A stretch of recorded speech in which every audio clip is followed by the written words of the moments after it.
we doing? Oh. Shit.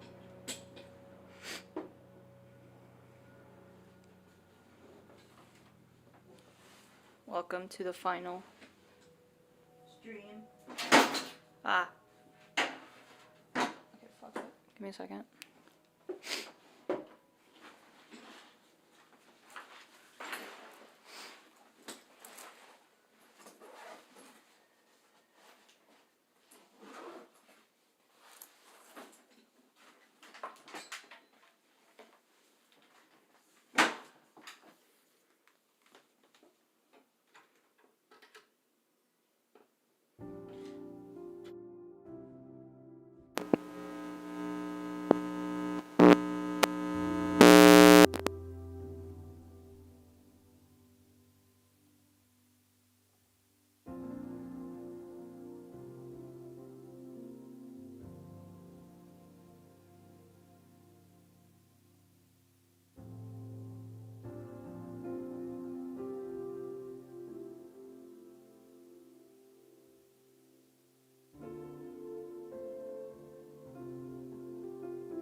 Is it okay now?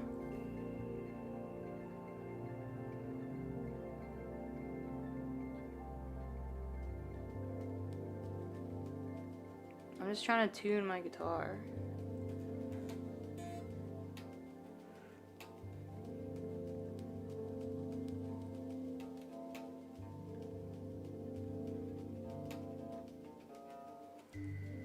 This already sounds so wrong.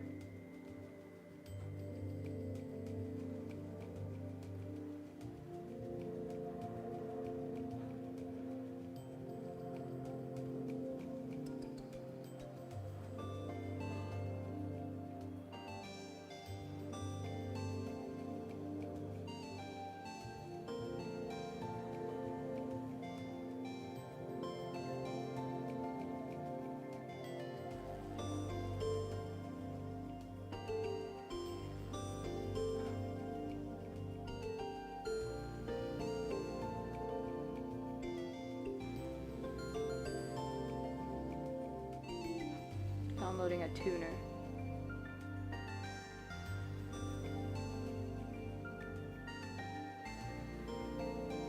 I'm not tuning a balalaika. No way they want to put me on a free trial for this shit. Get out of here.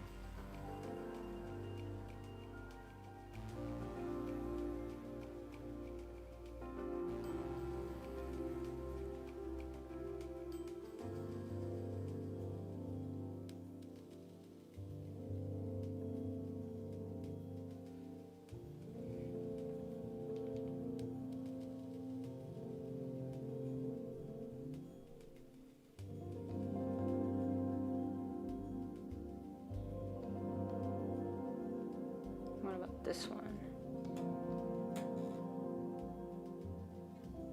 Oh, that's not... That one's just bad.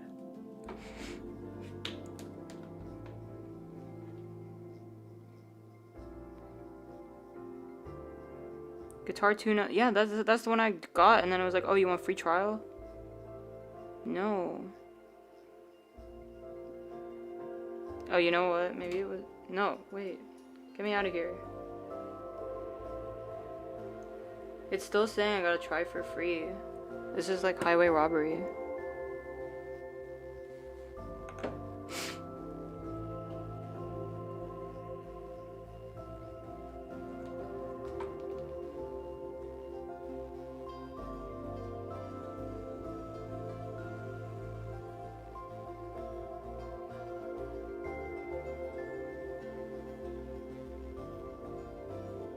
Alright, smart metronome tuner. Show me what you got.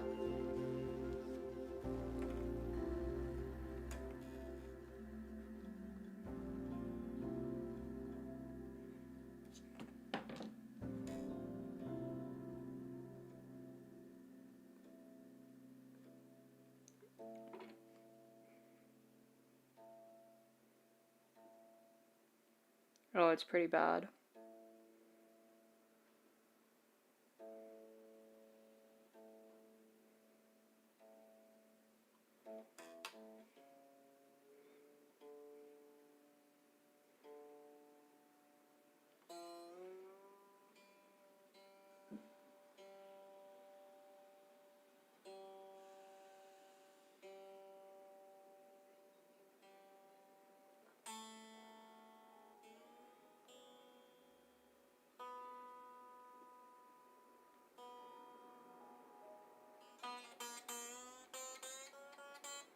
Jesus, this one got so low.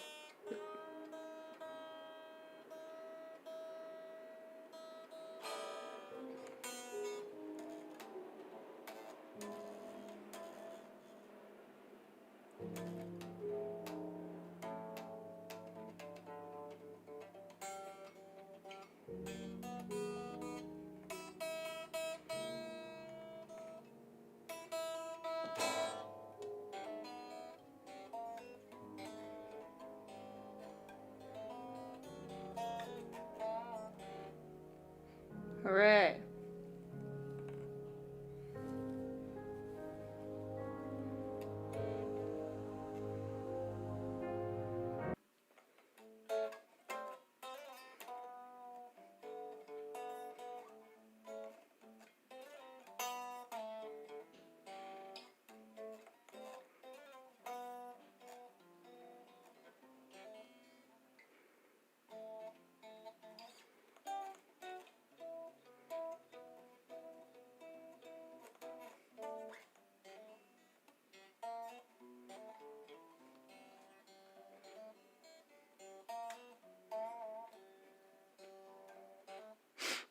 Yeah, it's only through the mic, I got you.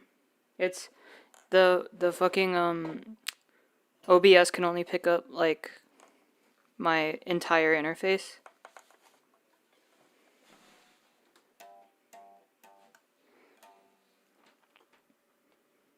Yeah.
Okay, it's been 10 minutes. Yeah, sorry, I don't know how to make the guitar like heard without making it insanely loud and without me being able to talk. So, whatever.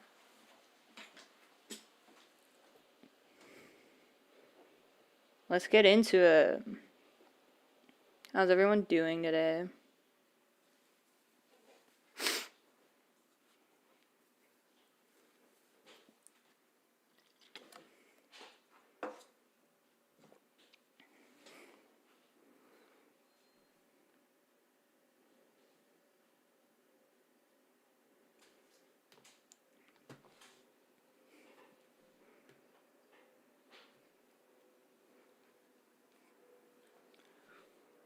Well, let's talk about Jeez Louise.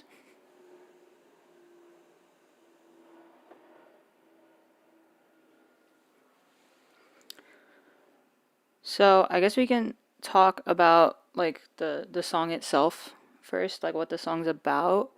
I saw some like some discourse, so to speak, at one point about people being like, "Oh, is it like like like why are these people trying to make it like a trans thing or something?" It's definitely a trans thing, but it's not a white thing. Um, so I think for most um for most of the songs here, when people put a trans narrative on it, I think it like can make sense. And this one, like the trans narrative makes sense, but it's not like this isn't to say that like if you're white you can't have like a relationship to this song or whatever, but it's very much about the a very specific like Venn diagram, which is like being trans and being um like and being part of like an ethnicity that at one point had more fluid gender expression before colonization. So like with the Philippines, they're like before it got colonized with Spanish, there used to be this sort of like third gender of like people that were born male that would assume like female dress and female roles, and they were held in high regard because they had like a relationship to like the spirit world. That's probably not the right word for it, but they were essentially like shamans back in the day. And then the Spanish came in and converted everyone to Catholicism, Christianity, whatever. So that song is basically about that being like, I don't know, because I'm half and half, right? So like, not half Spanish, but like half white, or specifically like Ashkenazi or whatever. So like, it was about sort of all the, and I find that like coming out to that side of the family is like a lot was like a lot easier. Like I felt like I had like a easier time doing that. So I wanted to talk about how like weird it was that it was like kind of difficult to come out to my sort of super religious like side of the family, even though there used to be this like deep history of um of gender fluidity pre-colonization. So I think this applies to like a lot of different cultures. Um, I think like Filipinos are part of like an Austronesian group or something. I don't really know too much about that, but that goes like way back. But yeah, the only information that we have on that is from this like one Spanish guy who wrote this thing called the Manila Codex, I think, and he was just documenting what was going on. And without that, like there would be no like written records of any of that, which I think is like really crazy. But yeah, I think this can apply to many other people, like many other cultures who used to have this like kind of gender fluidity, especially like First Nations people or like Native people, with being two-spirit and all that. Yeah, sorry, Boxer Codex, that's what I meant, my bad. So yeah, this is like, although it's about although it's like a song about being trans and it's a song about religion, it's also like a Spanish diss track. It's like a white people diss track. So I think, yeah, white people can have a connection to the song. That's chill. But as long as they know going in that this is like what's going on in the song, then we should be good. That's also why I got Hen House on this, because me and Henson are in the same sort of like trans and Filipino Venn diagram. So also I'm gonna try and turn the fan on. I need your thoughts.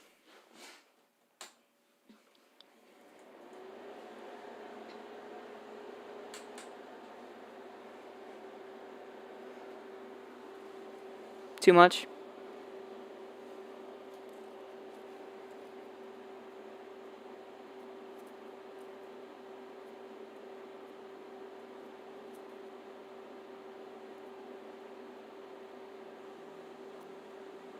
Alright, I'm gonna keep it on them. Banger, let's get into... Can we hear this?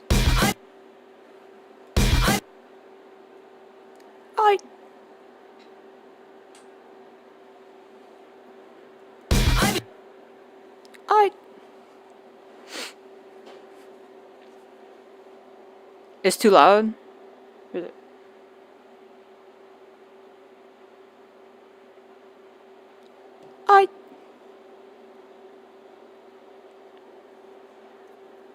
Kamo says it's good, so I'm keeping it. Ooh, I want to show you. Okay, so basically how we made this song is that like me and Henson were like in the living room. We did the A and the C part pretty quick. And Henson brought over their like electric ukulele, and that's a major part of the song as well. But this B part took a really long time for me to come up with, because this was just me, because I wanted it to go like back and forth between the two. So I'm gonna show what the original B part was. I'll play it all the way through, because I think it's kind of fun, and some of y'all might recognize it.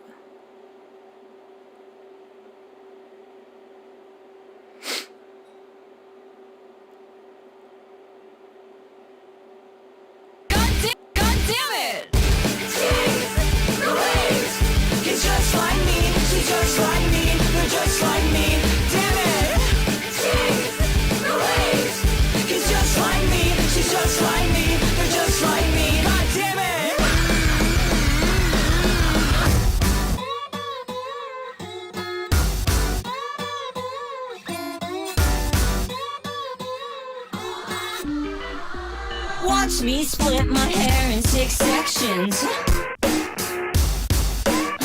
I don't think I knew why I did, but I do now. And I can't press my palms in repentance anymore. I bet you wouldn't either if you found out. This isn't like politics. Read about our apocalypse. We swapped out Sean and Torque and keys the door to another world that kill me all. This isn't delusional. The past is immutable. We swapped out higher ground to spiral down, bring to someone else's ground. Isn't it so convenient for us what we didn't know? Isn't it so wonderful that we were never alone? Isn't it so convenient for us that we never talk about it? Isn't it so wonderful that we were never alone?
right?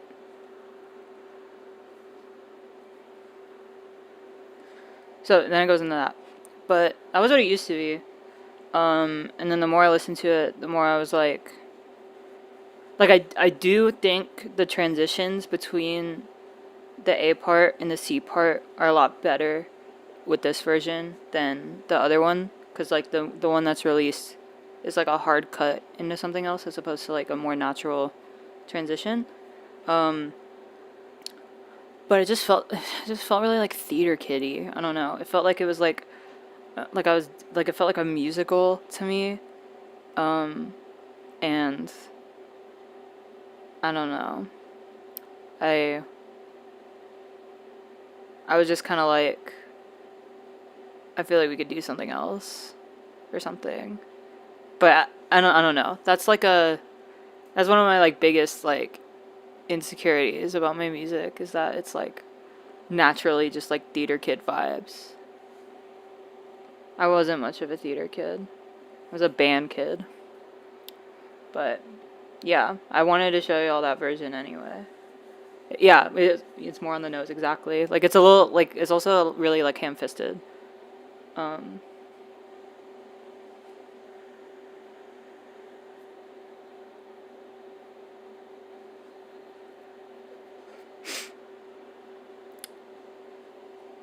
Well, let's go through what we got. I'm grateful for what we got. Let's talk about let's go through like one part at a time, probably. That's probably the best way to go about it. But the original start of this song was Henson had sent me like all this stuff. This whole intro.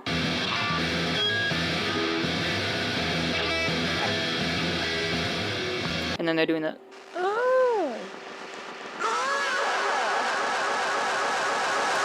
Sometimes I don't know what to do with myself. This is one of those times. I'm hoping that maybe in recording this I won't fucking explode. Right? So this was all, yeah, that whole first bit up until here, Henhouse already had.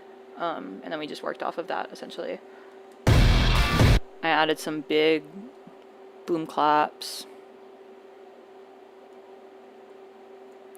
I get some Umu stomps.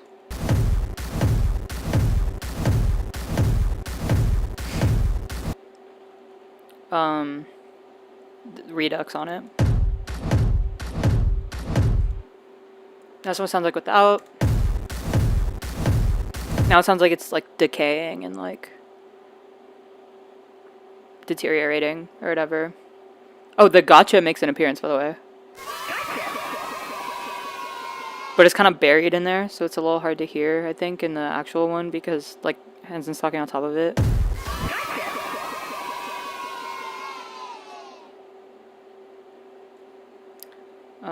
Wait, give me one sec.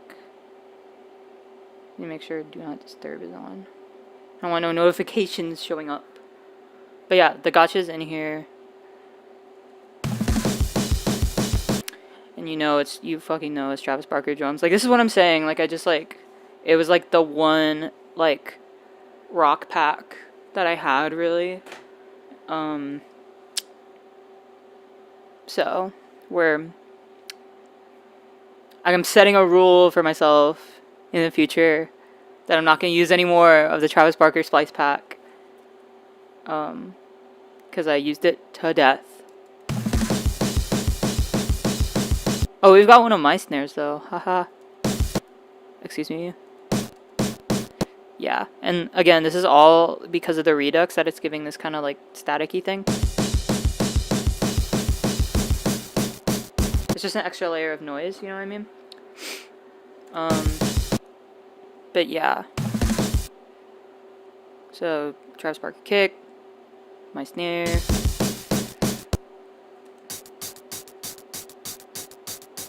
And I just chop this up a bit. You know it.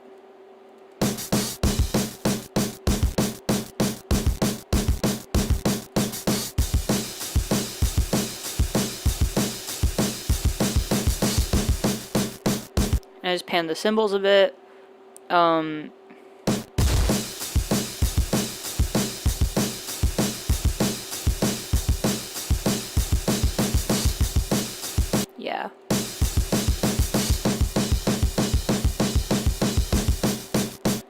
that's pretty much it for the, and then there's just kind of just like soft impacts. That's not soft at all.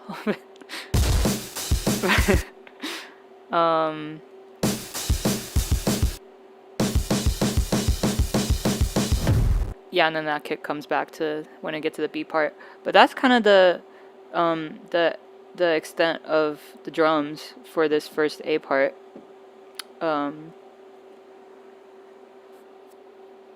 I think.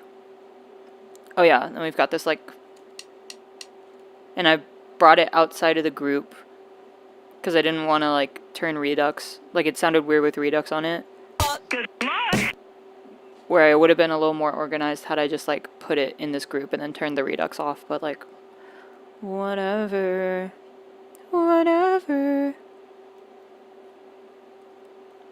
Basses.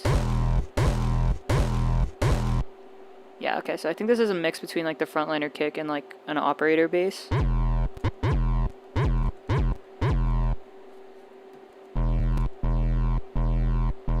Right, that's kind of just normal. It's just a saturated, I think it's just a plain sine, yeah, plain sine wave. But then I'm adding this like pitch envelope. So it goes like, ew, like it's going up and then down like super quickly.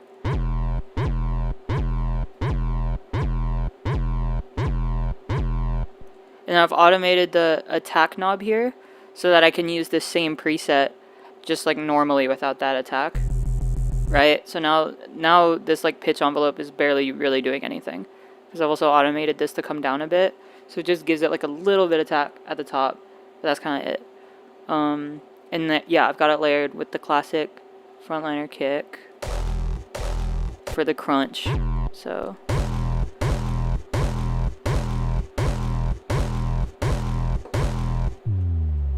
a sub drop sample. Also, we've got a crazy tempo automation going on here. So like the first part is in this tempo and then it drives up into fucking 194.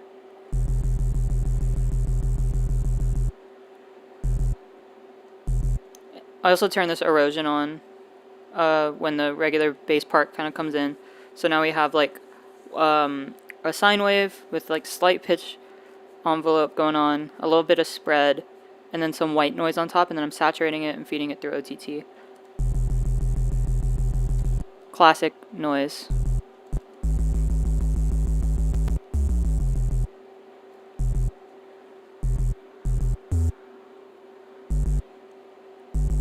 Yeah.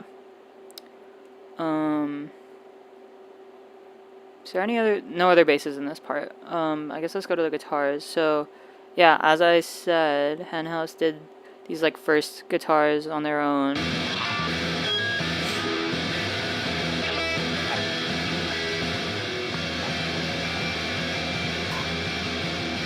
So cool.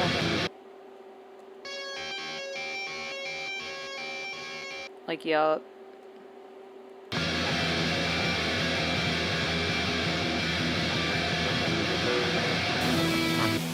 And then I added these, I think. Just on my guitar. And I put in this guitar part here. Oh god, that's gonna bother me. There's no auto. Get out of here.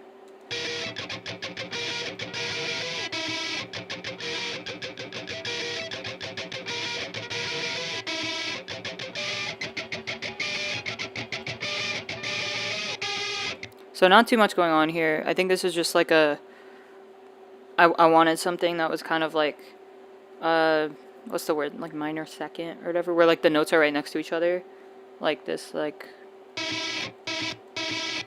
Because it almost sounds like it's one note, but it's like off, right? It sounds kind of gross.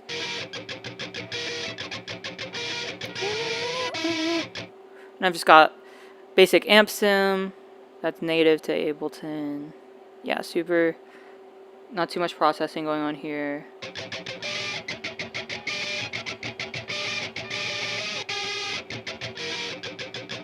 I don't know how to play this part anymore.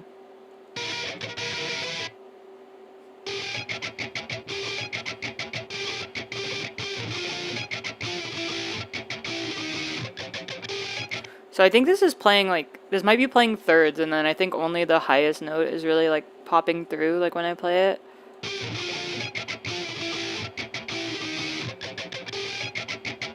But it kind of just sounds like it's one note, so I don't know. But it's layered with these like these power chords. They're super buzzy because of the redux, so it's giving like a white noise layer to it.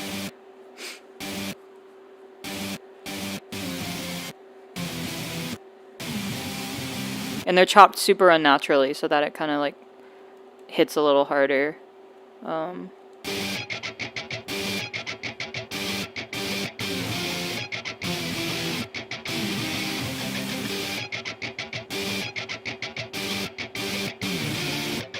then we bring the henhouse stuff back in.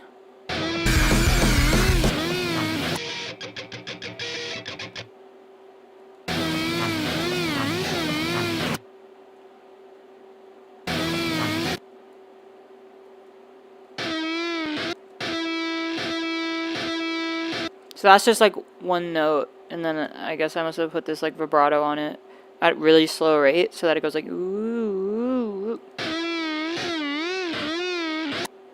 Pretty fun.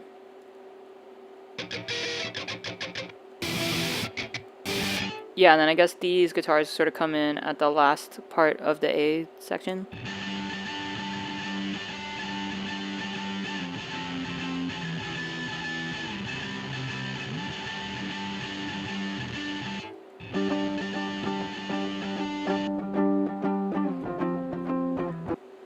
So the cool thing with this amp simulation in Ableton is you can like, it does fake feedback and you can pick which note you want it to feedback to.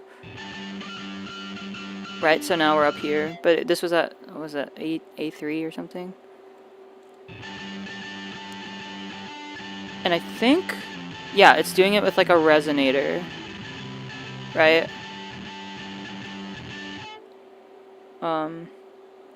So I just put that on both of the layers.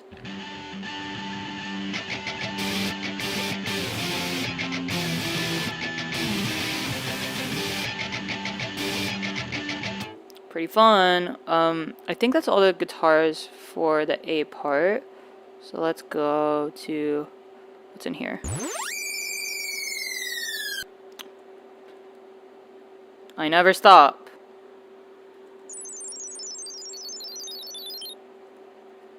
Of course. These show up in tandem a lot, I think. And I don't even like, I never save the shit either. Like I never save the presets. Which I think I kind of like originally was like, I wasn't sure if I wanted to like save the preset and just make it easier, or if I could just have to remake it every time, because then it would make each version like just a little different. And I think I just sort of went with that by the end of it. Yeah. It was a Travis Barker wind sound.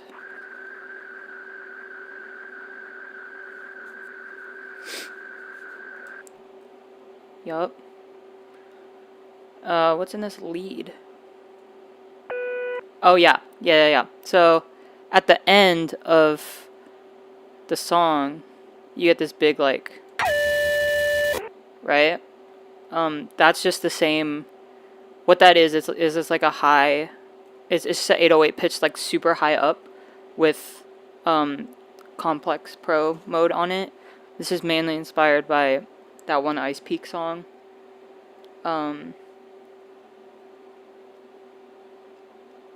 Changed everything. But yeah, here it's like super tucked back. Like, that's what it sounds like before, right? And then the chiptune filter is kind of distorting it. A distorted sine wave, exactly, like literally same thing. But it's just got like artifacts from warping it, which I think are really kind of nasty and sinewy or whatever. But that's going on like in the breaks, so.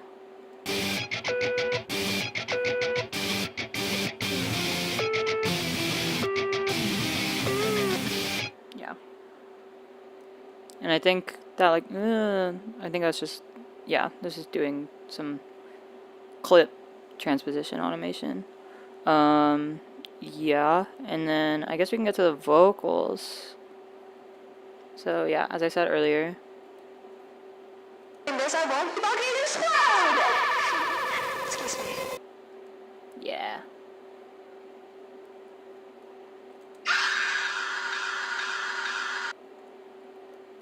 Cool. I can't believe it's not God! So how are these processed?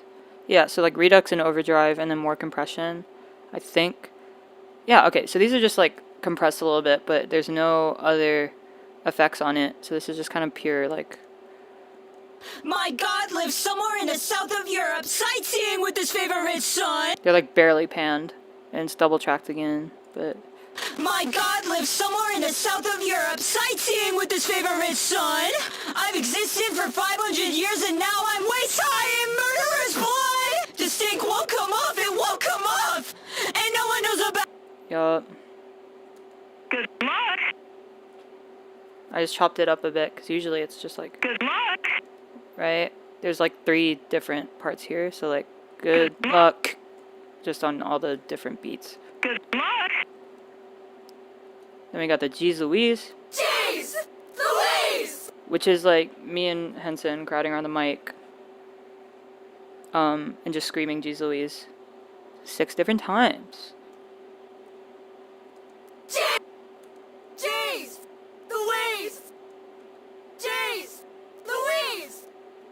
Jeez. What is going on here? So I guess speech enhancer to like make the consonants pop out a bit, more compression. So redux on it that I think we take off once we get to the like country kind of part.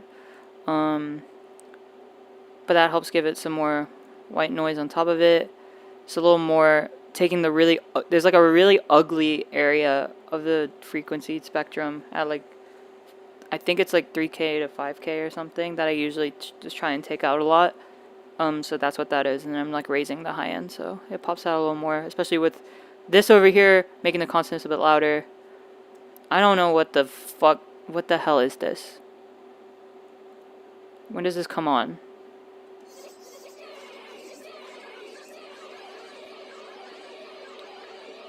So this is, I guess that's in the transition between the B and the C part where I'm just trying to like stretch it out a bit, but I can let's get into that later.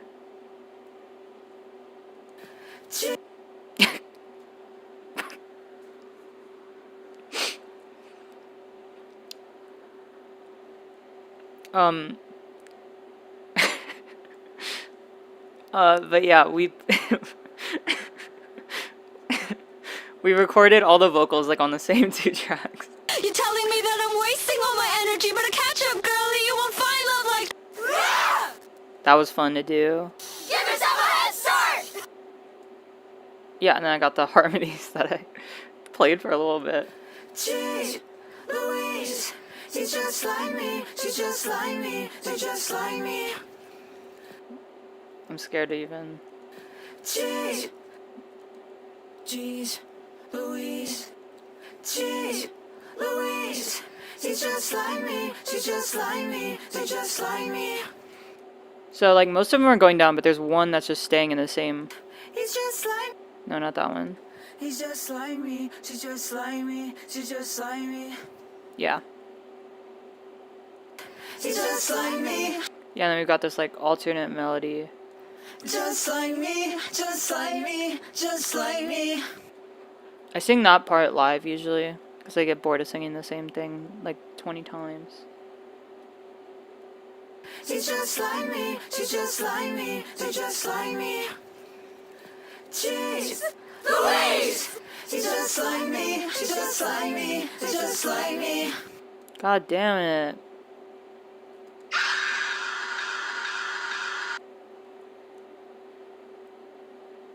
Okay, don't tell anybody.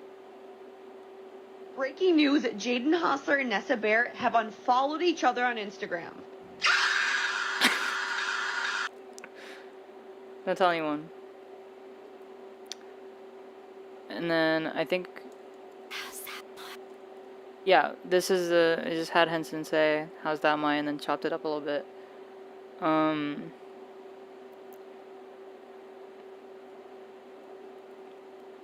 I think that's it for the A part. I guess we can get to the B part.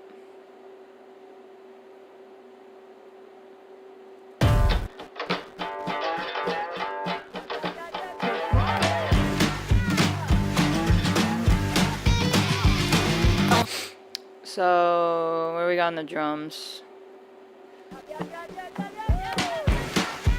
Yeah, I did some hooting and hollering, so to speak. And then some, like, boots and claps.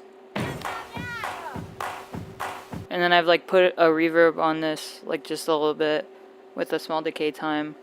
Some compression. We'll EQ a bit. And then I think this lossy just activates like later as like a low pass kind of. But yeah, this is meant to just like simulate a crowd doing this in the back, and then the main drums are just like here.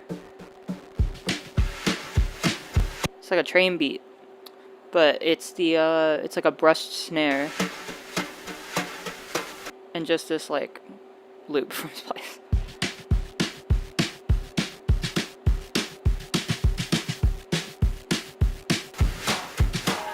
Right? And then later on, these drums come in. I think this is probably like for the solo. Yeah, like this is where the Jeez Louise comes back in. We've got a little cymbal roll. Right? And then we've got a little more like... There's a little more like grounded kick and snare that gets a little louder until the big sort of silly solo happens. Right? And then I think this is like a ride probably, yeah. Another cymbal roll.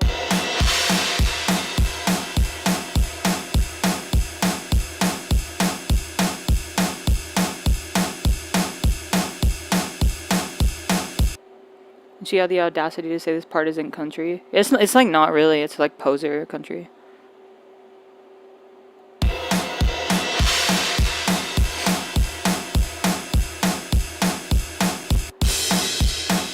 Yeah, and then I've just got some sounds to like help bring it, like accompany the cymbal roll into the C part.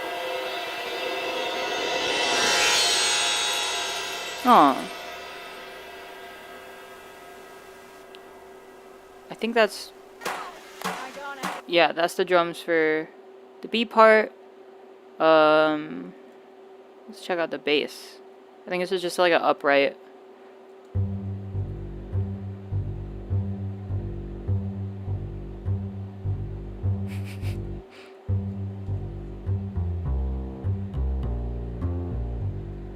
Yeah, pretty simple. It's like kind of walking, but it's like not really.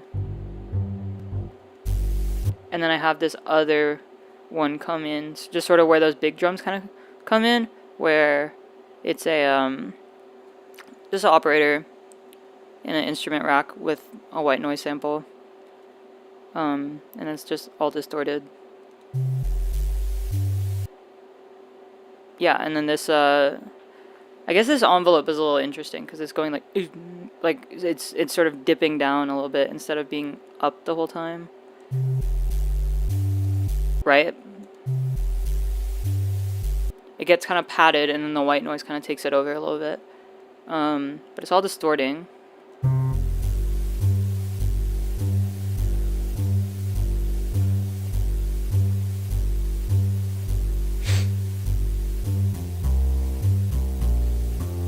And just comes back again. Oh, this is interesting. Here's something that I like I took out because I was like, why do I need it?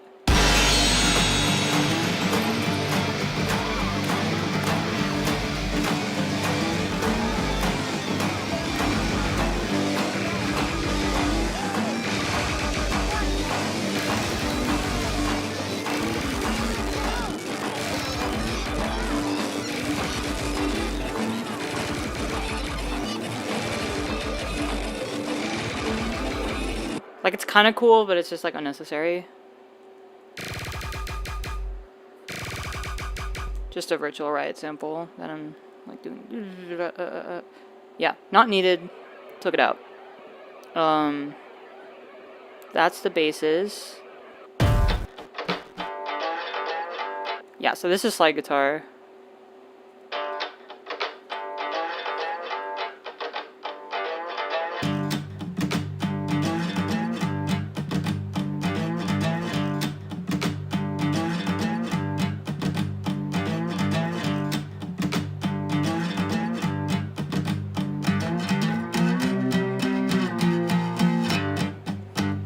Yeah.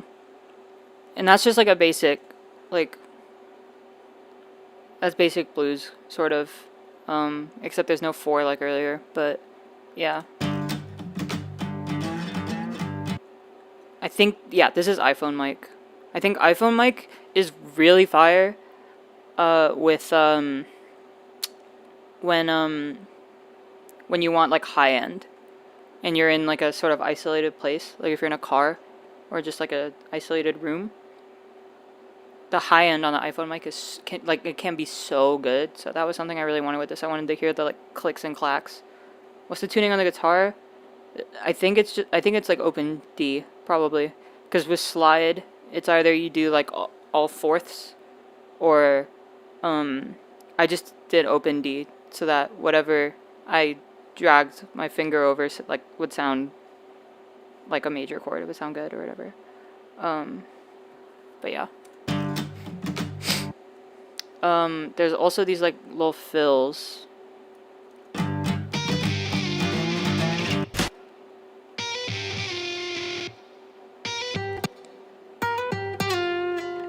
Oh, that's on acoustic. Interesting. Yeah. How did you meet Henhouse? Why did they only have the one song on streaming? They used to have a ton of stuff on streaming, but Henhouse is like a new alias for them. But we're in a band called Papaya and Friends together. So we go back. But yeah. It's basically those just 2 fills and they sort of like alternate.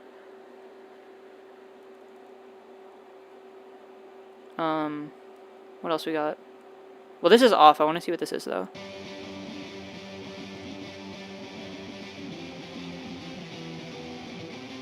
Okay, so just power chords. Oh, this is cool though. This like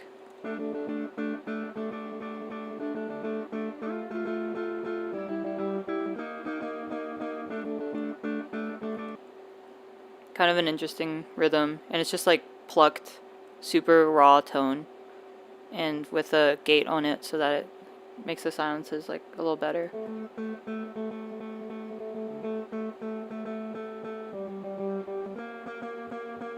Right, so there's 2 lines. There's that one.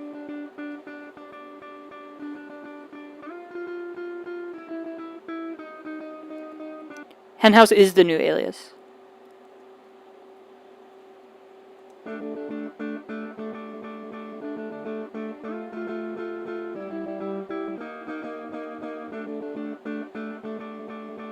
Yeah, so that's pretty nice. That's a carryover from another version that I didn't bounce, so I can't show you that. And there was no vocals on it.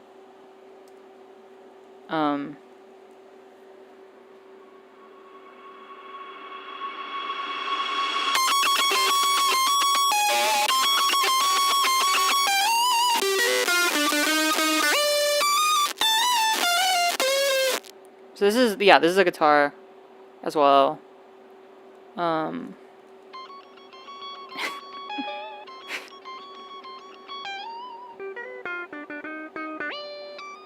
Yeah, so that's something that was done with the whammy pedal.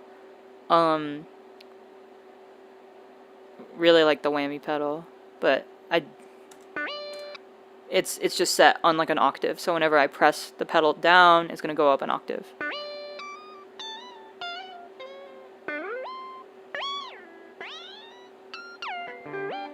Right?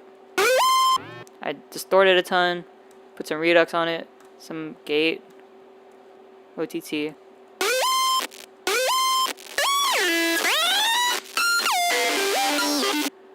Yeah. And I have these like these kind of like offbeat like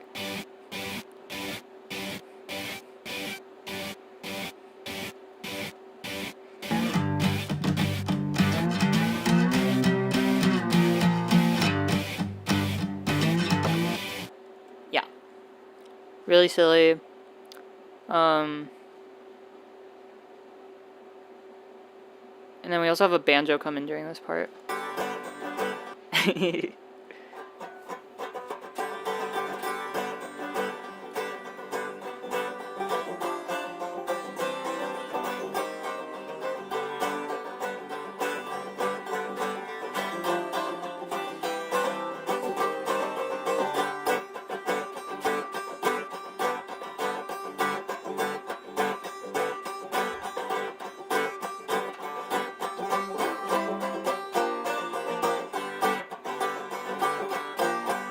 Yeah. Cool. What else is in this part? There's like some pedal steel samples during the like two souls in my body and mind, where it's just like drums and vocals. Great design.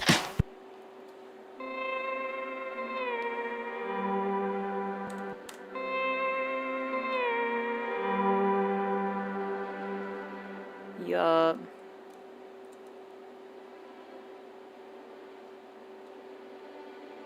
Can't even hear that. Yeah, those are just some like ambient sounds or whatever. And I add a little auto pan. About it. Nope. About it. And then I assume, yeah, this is just to get into the C part.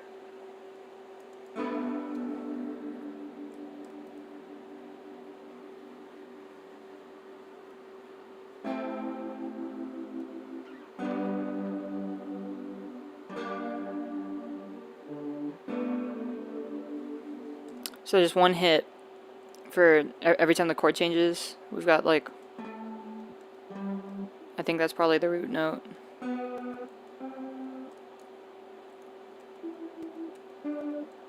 Just one note each, and then stacked and panned.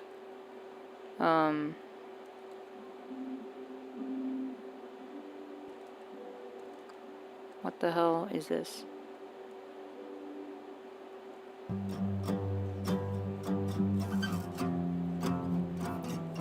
Yeah, I guess we'll get to that later. Cool. So that's the guitars for the B part. And the pedal steel. Oh, what is a banjo doing? It's doing like da-na-na-na.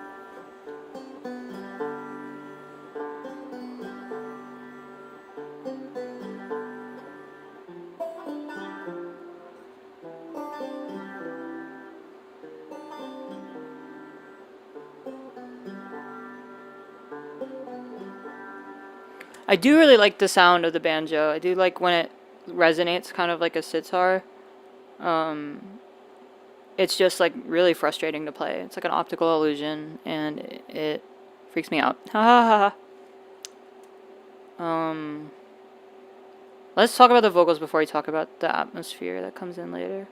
About it. So this is like weird. I don't know how to feel about the way I process these vocals, but essentially what I've got going on here, 6 sections in my main. I've got like a super telephoned out one, right?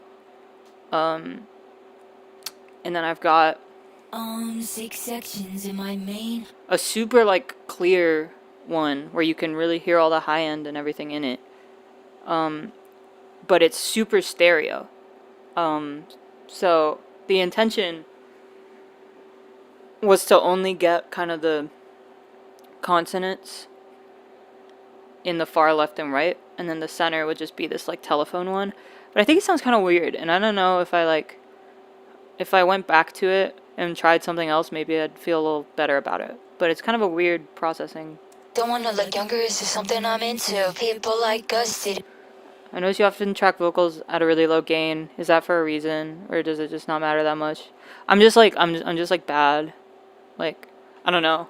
I don't do a lot of like things the correct way. But like, I don't know. I find that you can like raise you can always like raise the volume, but you can't like, if you record too loud, you record too loud. So I think I always try and like keep it like keep it on the safe side just in case. But yeah, People like us. there's definitely I should be doing better about that.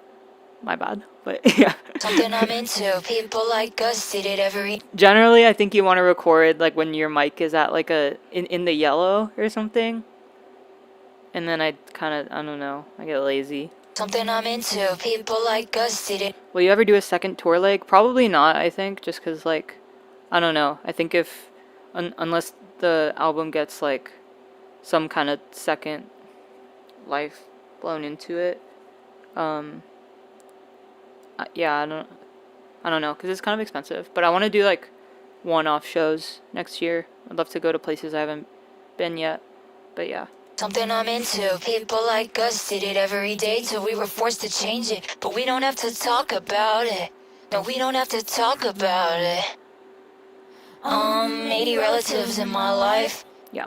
So then this harmony comes in for literally like one line 80 relatives in my life. or 2 lines. People like us were among the divine. And I was definitely saying that with like my mouth closed. I don't know why. Like I think I must have thought it was gonna be a good idea. I think it's fun to play with your voice though. And in the back, like it's 80 relatives in my life. you can't hear it too much, but I like that it's like I'm kind of singing through my teeth about it. We don't have to talk about it. No, we don't have to. And then I think these chorus vocals are just kind of normal. And I'm like, Oh, they're super compressed. it's just like me, she's just like me, they're just like me, damn it. Pretty much a very identical like vocal chain to a lot of the other stuff. Tend to use the same stuff, but yeah, this just has a little bit of OTT on it. It really makes it compressed as fuck. But yeah.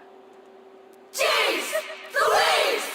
I guess I needed to like to bounce this at some point instead of putting the whole thing in. I think it was just because like this is in a slightly higher. This is in 204 and this is in 194, and I think I just didn't want to like deal with having to warp all of them, and I just wanted to have it all just be one thing. But there's a little bit of delay on it. Jeez! Right, that's the one we've heard before. Jeez! That's just like, yeah, it's EQ'd, so it's just in that tiny range. But yeah. Jeez! Louise!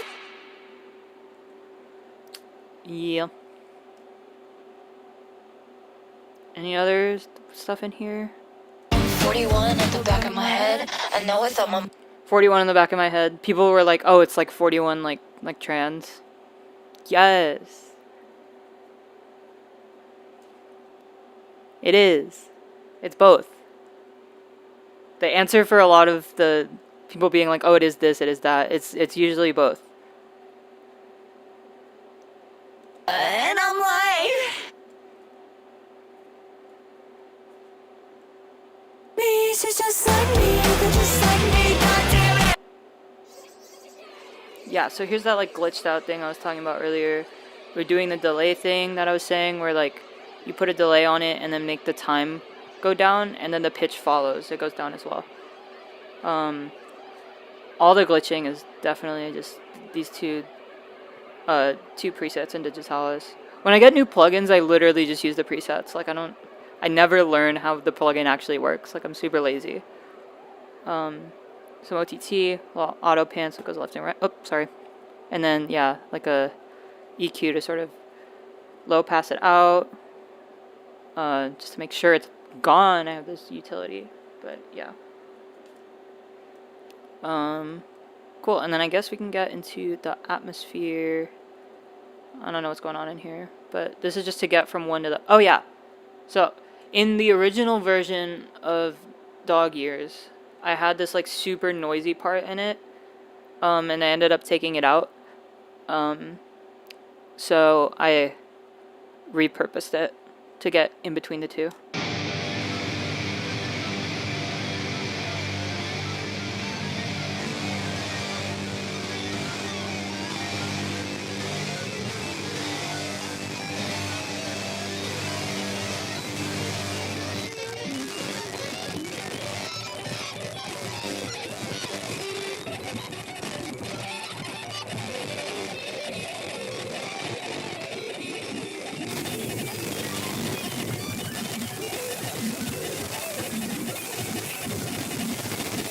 yeah.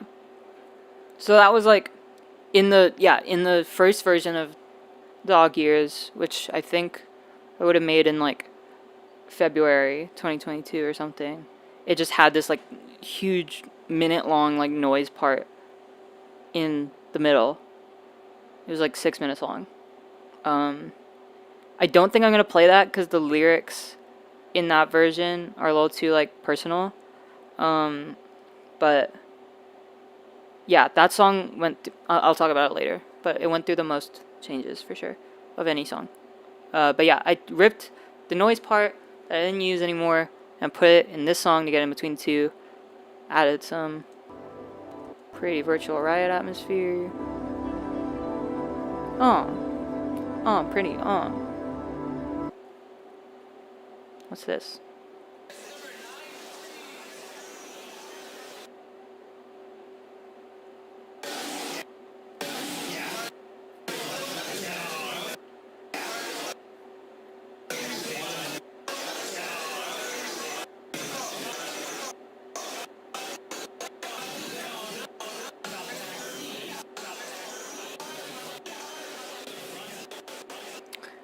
I guess this is another virtual riot sound in the atmosphere. It's called Number 9, so I assume it's like influenced by Revolution 9 by the Beatles, which is a really fire song. But I guess I just chopped it up, put it in different ears, made it seem a bit like unnatural, I think. Like there wasn't too much of a pattern to the way I was chopping it up, I think. But yeah, so altogether, it's just this barrage of noise.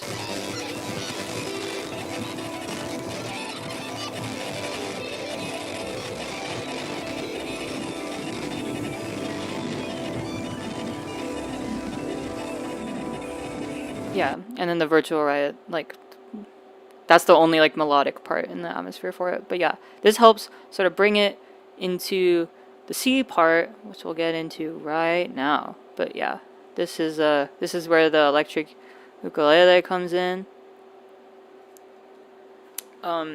Henson's originally from Hawaii, which is like something I wanted to. I think it was. I wanted to put it in the song. Like I wanted to have a space for that kind of stuff in the song, especially when it comes to pedal steel. Because I think when you think of the sounds of pedal steel, you either think of like America, like country, or it's like SpongeBob. And the reason you think SpongeBob is because SpongeBob is just like Hawaiian music essentially. So the pedal steel in Hawaiian music is like super major. And because I was using so much like pedal steel stuff on the album, I thought it just made sense to like yeah. I thought it was a cool connection, and also I just wanted to work with Henson on the song. But yeah, this is where Henson's electric ukulele part comes in. Also, ukulele is like the most Filipino thing I can think of.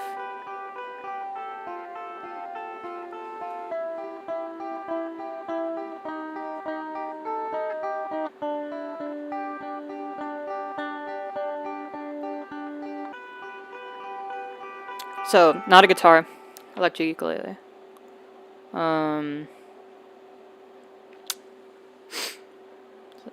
What we got going on automation wise?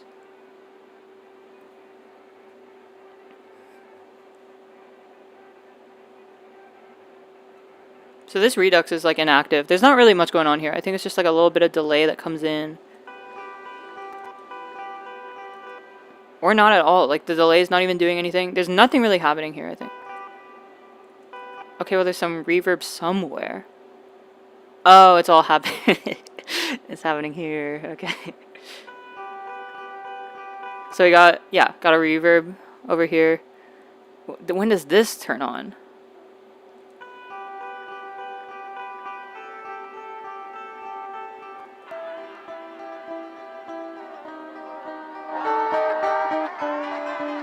So all of that crazy pitch stuff, this is something that I think I mentioned with the last song yesterday, Old Mini Bitch. where I was like manually changing these times, whereas like here I'm taking an LFO at a super low rate, but like with crazy like jitter on it. I'm pretty sure, yeah, like crazy jitter on it, and I'm mapping it to the time, so it's like going like in between these random things. And what that does is when you change the time and the delay, it's gonna change. It's gonna make the pitch go up or down like crazy. It's gonna be all like whimsical.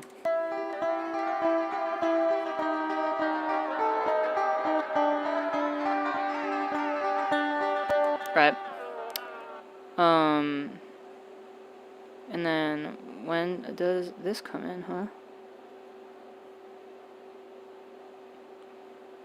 Oh, I think that's just to get, yeah, so a lot of this is like just fading in and out, so I think, not even using the digitalis. The chiptune filter is just there to go from like a super like choppy sound from the B section into the C section, so it's super like long and legato or whatever. Yeah. That's how that's processed.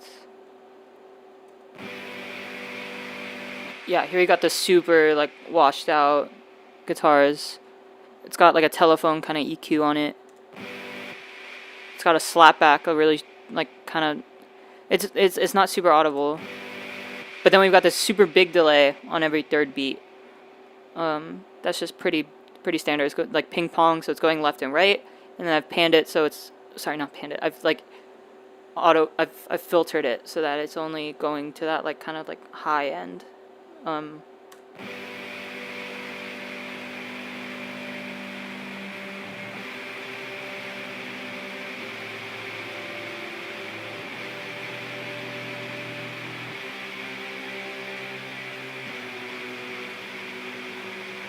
Yeah.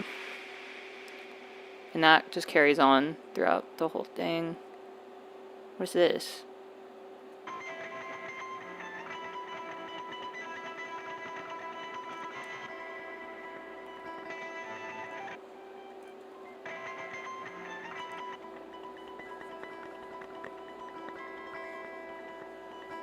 Yeah, I guess that's just some like high up kind of tremolo shit.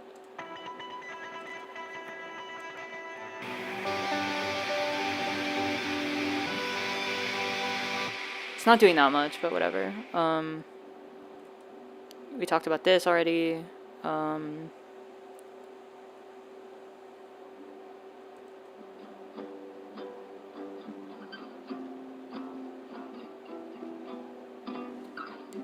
We just got like an acoustic guitar playing the power chords.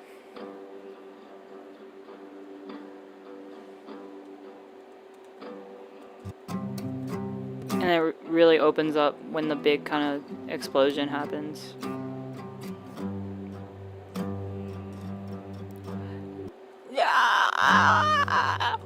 Like, yeah, so all together.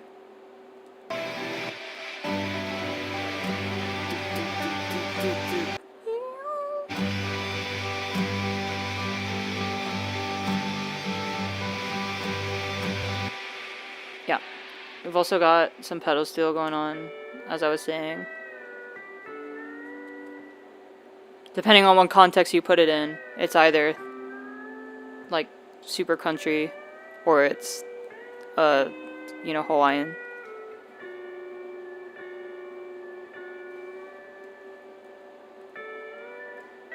And I make sure to have that pop out sort of at the end a little bit when everything kind of calms down. Right, you can still kind of hear it. So that's kind of the last thing you hear, I think. And I think having that be the last sort of like main melodic content that you hear in the song is kind of like it's got like, in terms of the subject matter of the song, I think it's like the most relevant instrument that I could have had something end on or whatever. So yeah.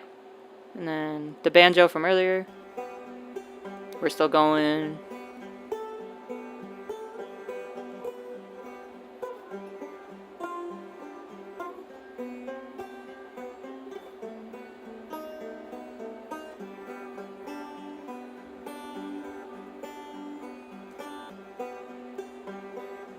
Yeah.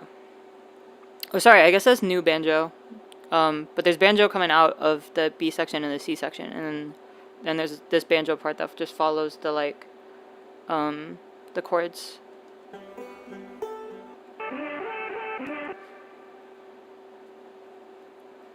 Did I not talk about? Yeah, okay, I guess I missed this. Yeah, there's some acapella shit going on in the A part.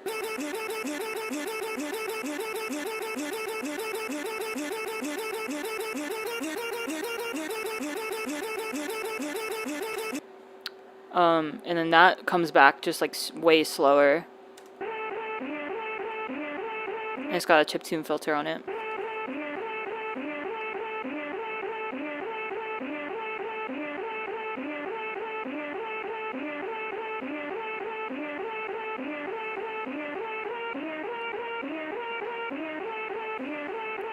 Yup, and then that big, just at 808, super stretched out, and it like, cause I really like the way that like, that like attack, right? You can't get that with like a normal sine wave, just pitching it up.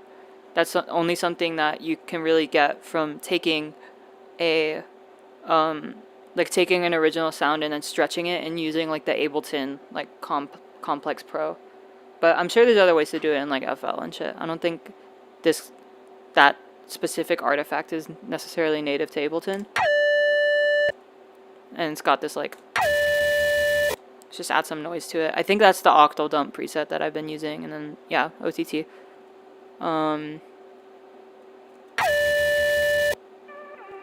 What's this?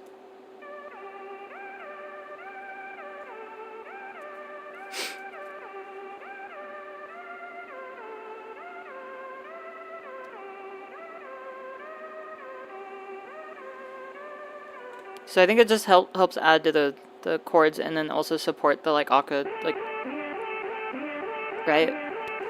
And then yeah, just like a sine wave into another sine wave using the LFO thing to add vibrato, turning their rate pretty high. Chiptune filter, auto pan, reverb. Yup. And then we got big atmosphere.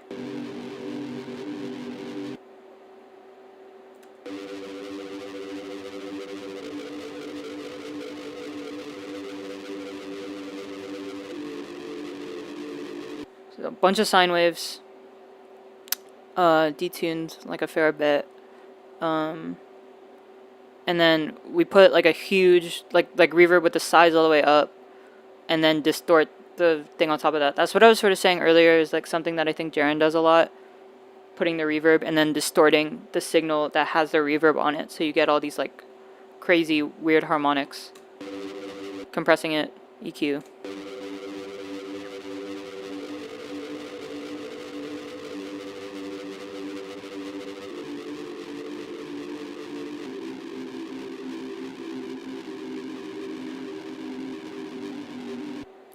And that's going through like the whole thing.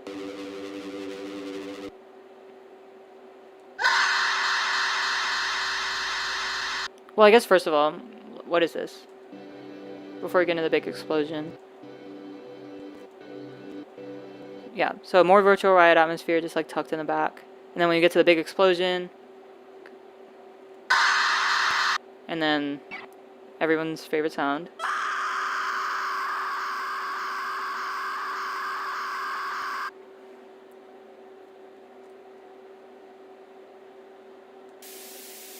Some white noise. Yeah, that's the no automation on that. That just goes the whole time. Little breath sound. I guess there's a belcher here, but I took it out. Gotta have it. Classic.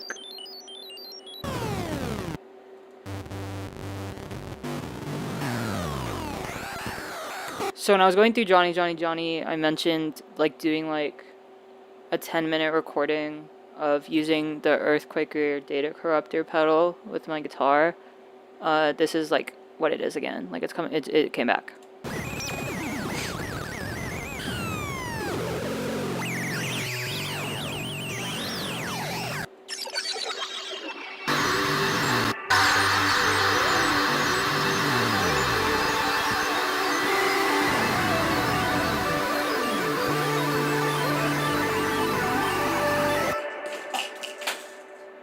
dropped all my pills on the ground. Whatever.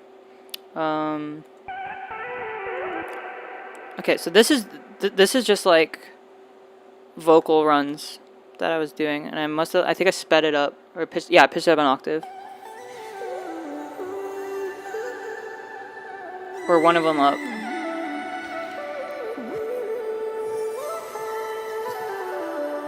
Right, and then we got the chiptune filter on it.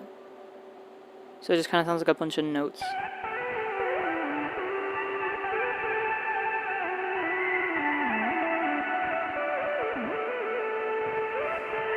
It's interesting how relatively simple the production and sound design techniques you use are. There's no crazy million IQ neuro producer shit. Yeah, no, exactly. Like, that's partially why I do this, is because, like, a lot of the production stuff that I do is, like, deceptively simple, or, like, the thought behind it is. So, like, it's, like, you see these crazy, like, chains or something, and it's just, like, well, yeah, like, I just used the stuff I always use, or I wanted to, like, fuck something up, so I did one, like, you know, I'd spammed one thing, like, 10 times or something in the post-processing. But it's like it's what you do with the layering. It's like you can get super complex with it. The arrangements and stuff like that. But the actual, like, production, the sound design and stuff like that, I think it's like there's definitely there's, you know, a lot more people that are, like, way crazier. But yeah.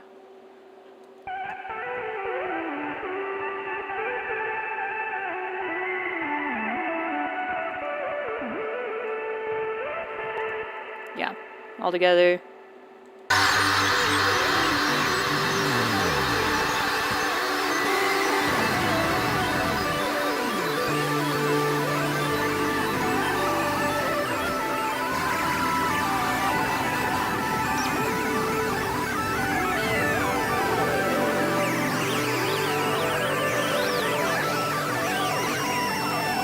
And I feel like we didn't talk about the bass or the drums yet. Correct me if I'm wrong. But I have this one bass that I made a while ago, the Fish Market bass, which is just like an operator, and then 2 instances of Serum, I think, doing like, what are they doing? Oh, it's just noise. So it's like an instance of operator that's like spread a ton. It kind of feels like it's moving. It might be hard to hear without headphones, but yeah, essentially it took the same bass preset. We stay on one thing. And then later I introduced this other notes on top in the same MIDI.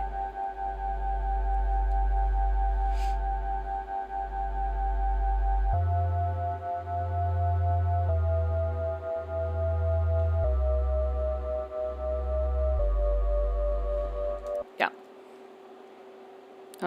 And then when the big explosion happens, I think we go to this sound.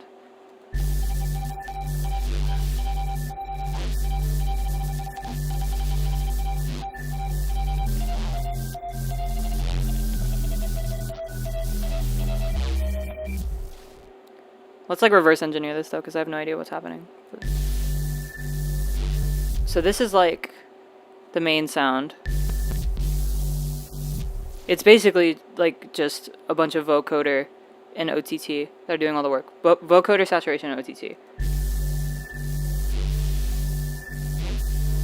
Right? That's kind of what gives it its like Skrillex sound. But you hear the like, when it cuts off, it's like, it's OTT the shit. So like, yeah, 2 OTTs, ton of vocoders in a row. And then I think this is here. This is just another sine wave that I'm having come in and out, like sort of like helps you feel like it's moving, like kind of snaky. And then I have this super high harmonic up here, which like could be like, right? So it's here.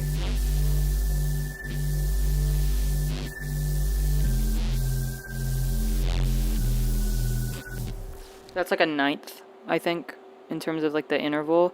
But then I start adding all of these like top stutters. Please.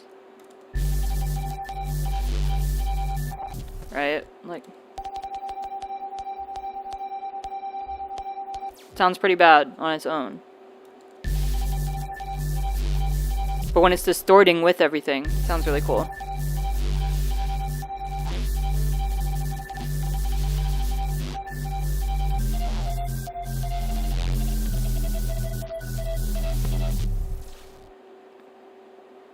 And I think what this is like, I just took this and then added a few more notes, and then I just copied it and reversed it. So it's like a palindrome.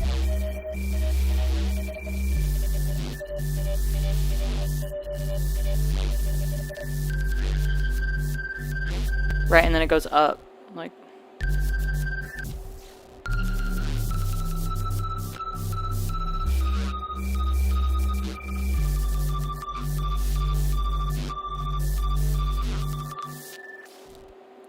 And I guess the thought process for this is just I wanted like a bass that felt like it was like moving. And usually when I make bass sounds, I like to introduce like high layers. That's why, you know, we've got two different essentially like melody lines going on in the same bass MIDI. I like to harmonize the bass line a lot. What does it sound like without effects? Let's just like...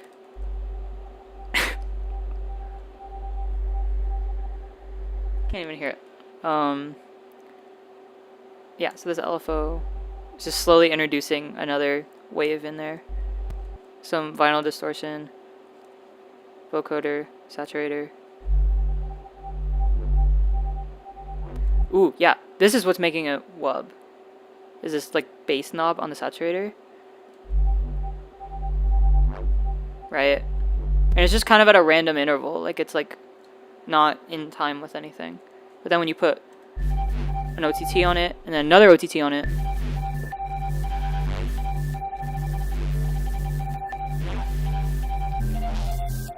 add an EQ to like up the bass and the super high end. And I guess this auto filter is just at the end to help transition out of it, because it's kind of a soft out, but yeah. So that's cool. I think those are the only basses in there though. And then, oops. Sorry, 1 second. Yeah, we'll do the drums.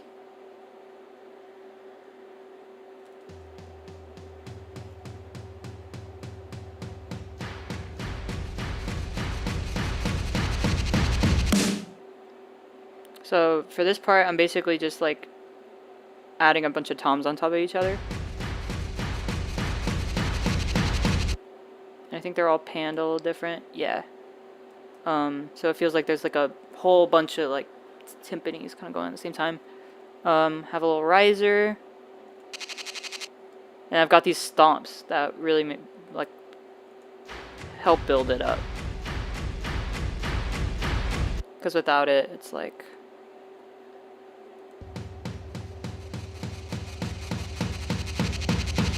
Like, that's no fun.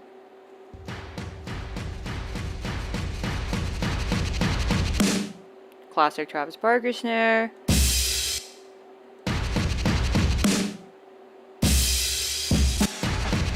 And I have this drum bus over the whole thing, but something that I think I learned from, like, dubstep shit, like, especially with, like, Murata, is, like, sometimes what they'll do is they'll, like, they'll make the volume before the drop go down, maybe by, like, 2 or 3 dB or something, so that when the drop hits, it, like, goes crazy. And it's something that, like, you know, makes sense to, like, think about, but is, like, it's kind of a wacky, like, it's not very sound engineering wise, like, it's kind of silly to do that for the master, but, like, it makes it hit more. So, like, I think this is like the same kind of thinking that I was keeping in mind, is like I wanted this build up to not have any of its high end really until, like, even the snare, right? And then it opens up right when everything explodes.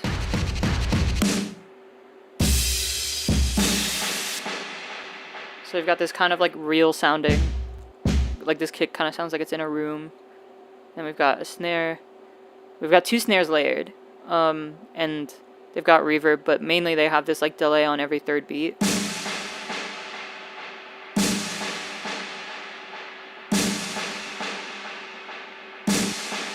Yeah. Okay, I think this is just like tom residue. Like I don't think it's like actually doing anything. I think I just wanted to like have it sound like it was, you know, filling out or whatever. And then we have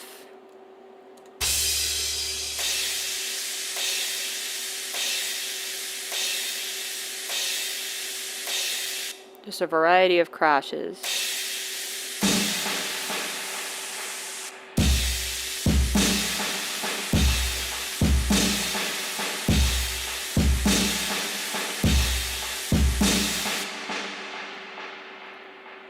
Yeah, that's the drums for the C part. And then I guess we'll talk about the vocals, and I think we're finally gonna be done with this damn song. I know it's easier said than done. The henhouse part is beautiful, by the way. I still haven't like fully wrapped my head around what they've like wrote, because it's very like, I don't know. I write very like ham-fisted and matter of fact. I don't consider myself a very like poetic songwriter, so I think it was really great having them write a full verse on this, because I don't know, the lyrics are just so beautiful. But yeah, processing wise, I know it's easier said than done. we're doing the telephone thing again. I think we might be using Lossy for this. Yeah, it has a built-in like range thing, so I know it's easier said than done. I'm not really using any of like the actual loss in here, but that's like, yeah, mainly using it for the filter. Concrete on speech alone. My mother tongue, she's aching for. It's double tracked, but in the way that like you get this Concrete on speech. this main one, but then you have like a Umber life-saving Haas effect in the back, so they're not panned to either side. It's just like you're getting the mono one and you're getting the stereo one. And this is like way tucked back, but yeah. On speech alone, my mother tongue, she's aching for a shift. Familiar addition, a sensibility. Yeah. For matters, but it sounds like. For matters, but it's. And then how am I automating this out? Yeah, okay, so the dry wet. I think, can I just like, yeah.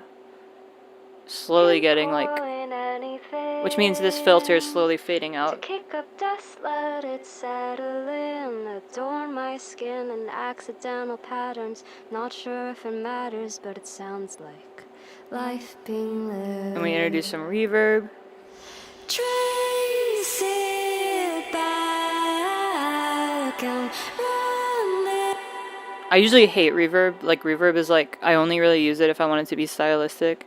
And whenever I do have to use it, I'm just kind of like bummed. Like I'm like, I feel like I let reverb win or something.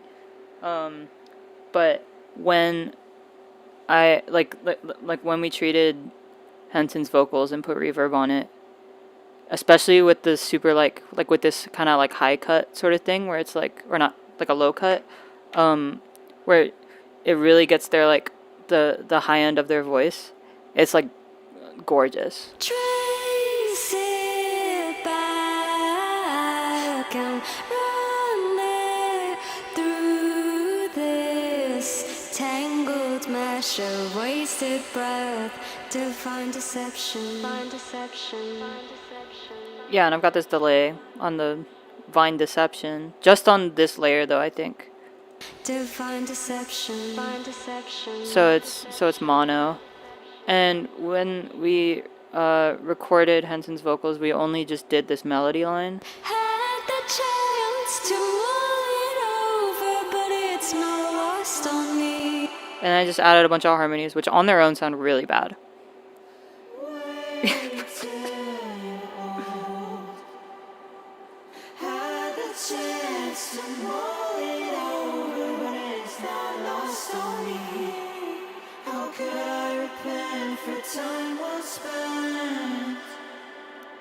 Which one's the annoying one?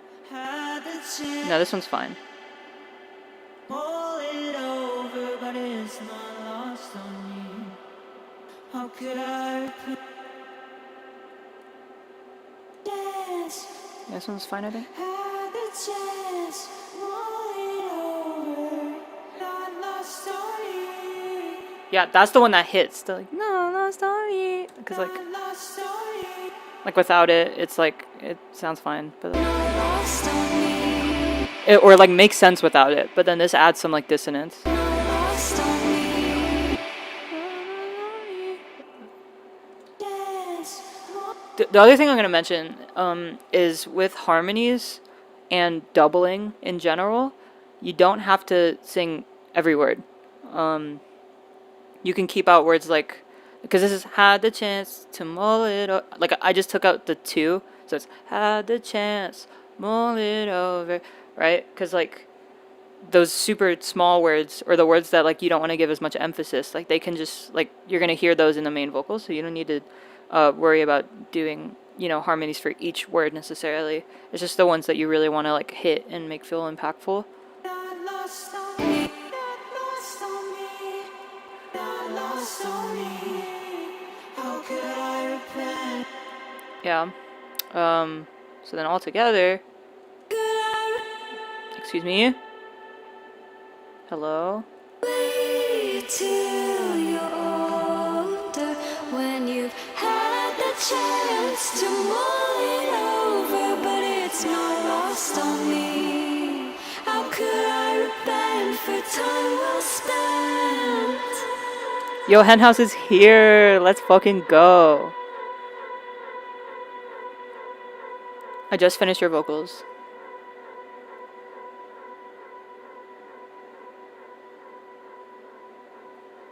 Everyone say hi, Henson. Hi, Henhouse.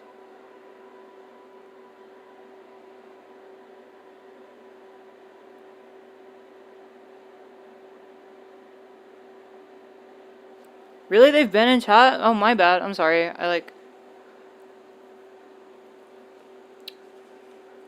can't see anything. I don't have my glasses.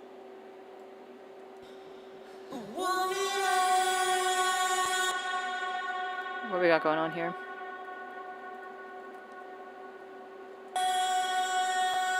So these are like the double track kind of like belted vocals.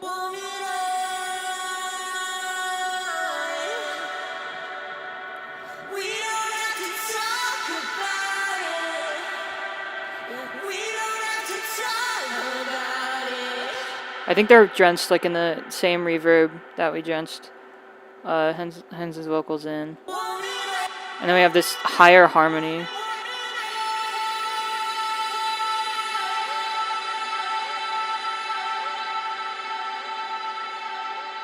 And I really wanted that note to carry on, like overstay its welcome. So I added this delay with like a super slow time, so it like carries on for a while.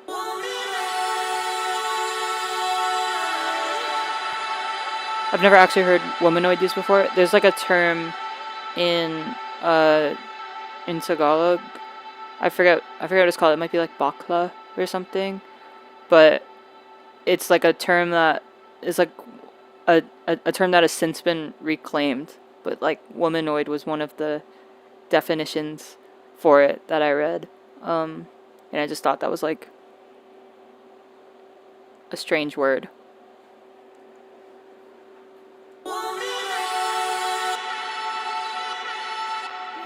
And then we also have these like falsetto, super quiet versions of the same melody. And that just helps kind of add some like air to it.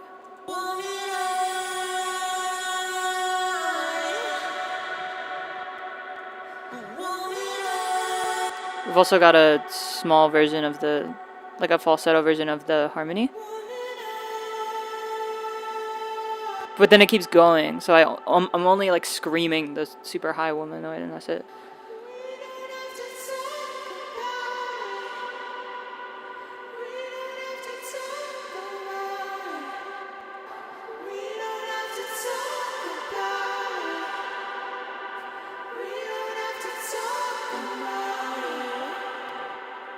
Yeah, it's used derogatorily towards gays. Yeah, exactly. Like,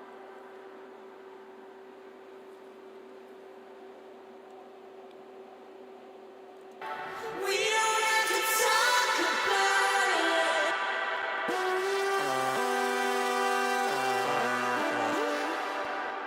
yeah. Okay, so what this is this is like, I'm gonna see if I can unfreeze this. I don't know why this is frozen. Probably for CPU issues. But I have this vocoder come on before all of the processing. Like if I turn all of this shit off.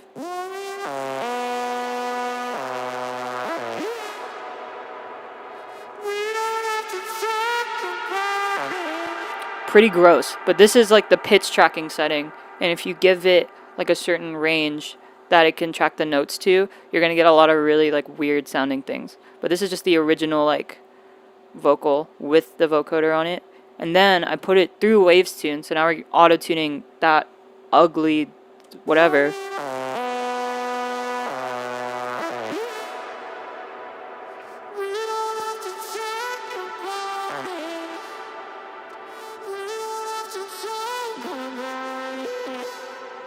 Right? It sounds wrong, but now that it's like, you know, now that there's like auto tune on it, it sounds like it's wrong on purpose. And it kind of like the mileage kind of varies depending on what you feed into it, right? So like this one,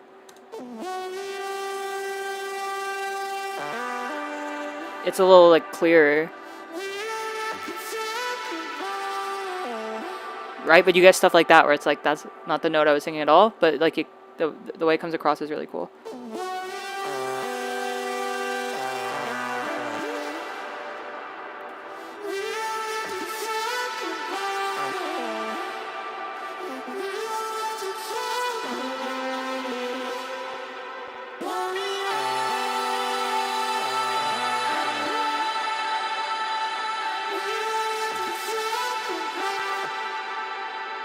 Yeah.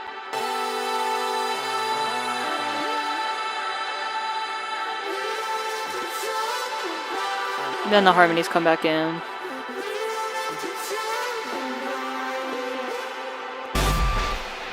Yeah. So I think that's everything in this super crazy song. We are almost at we're 20 minutes out from it being 2 hours. So this took an hour and a half. Yeah, because I started at 10 minutes. So this song took an hour and a half to go through. If anyone has any questions, let me know. But we gotta move on. So go fast, go fast.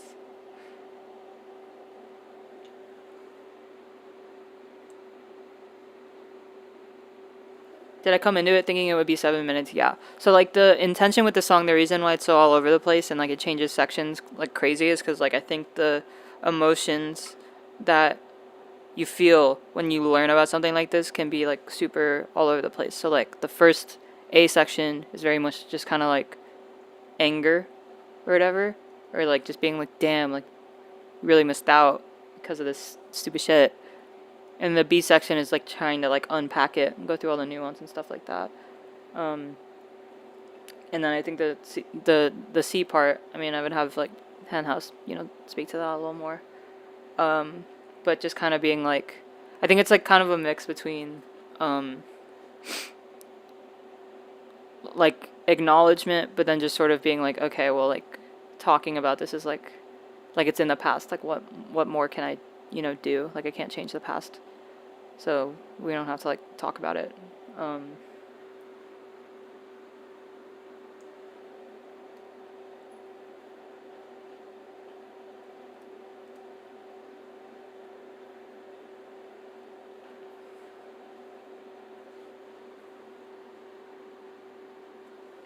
Kind of wanted to touch on building a history of our own, says Henhouse. Yeah, for sure. Like,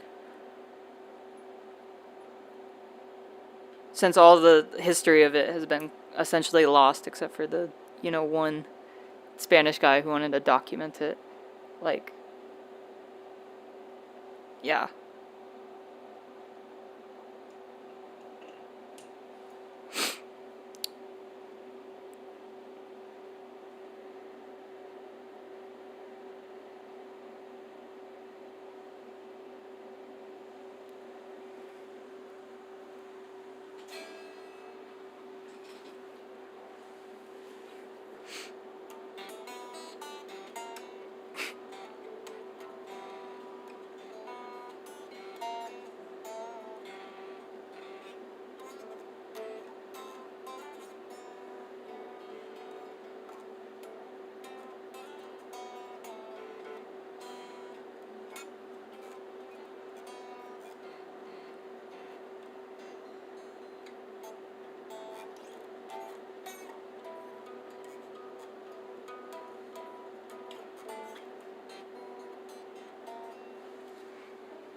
A lot of people are saying that 77 Doggies is their favorite song from the album. This is my favorite song from the album, I think. It started with the guitar part. I wanted to have like a guitar part that I could actually like play. And I like practiced it a ton. And this was like the first thing I came up with. I think I started... Actually, I don't know if this is the first thing I came up with. I think I might have started Cops and Robbers first, technically. But I started this riff like ages and ages ago. It might have been in like January of last year. This song went through so many rewrites because it used to be about something that was like very personal, and I realized I didn't want to like air that out. So now we have the song that we have now, which is like a really weird sort of like, it's not where I expected it to be. I do want to show like an early an earlier version, but I need to change some of the lyrics. I'll reveal it somehow. But not on this stream. But I'm still very proud of like the earlier versions. This is way more sort of like subtle and toned down, but there's other kind of like very dramatic versions of this song that I still want to show at some point. But yeah, have to change some of the lyrics just so it's a little less personal. But yeah.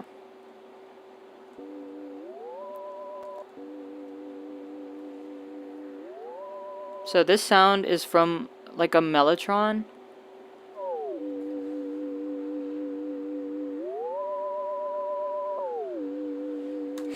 And I recorded this in February when I did the, like, I had done a session, I'd done the count of 3 session, where I just had access to a mellotron, and I was like, yo, like, and there's this knob, like, there's this, knob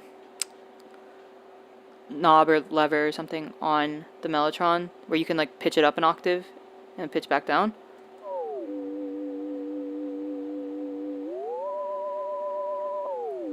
I think it was February of 2022. I'm not sure though. But yeah, I recorded that there, and then this extra shit too. Like this extra. That's this. That might be a theremin, I'm not gonna lie. We had a theramini in there.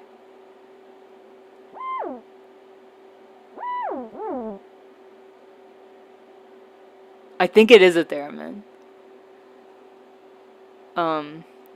Damn, okay. So this is going on throughout pretty much the entire song until we get to the last part. It's got more of this like pumping the whole time. But yeah, this is sort of the basis of the groove at least. Here's the main like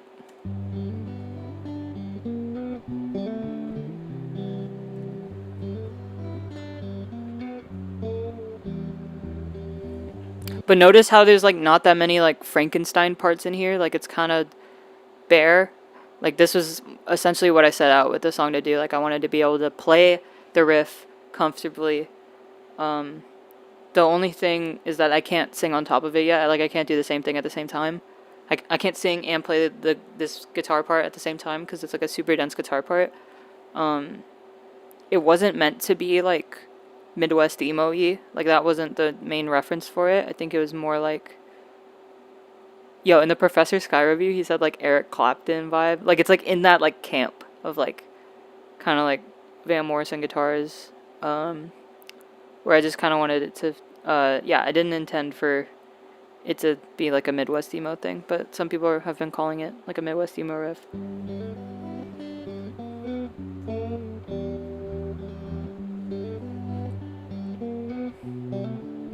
Yeah. And then the drums come in.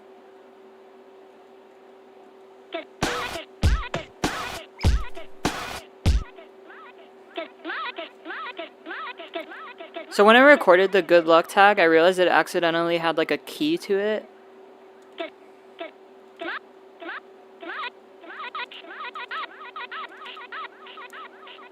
So I think I just pitched it to the key that it's in.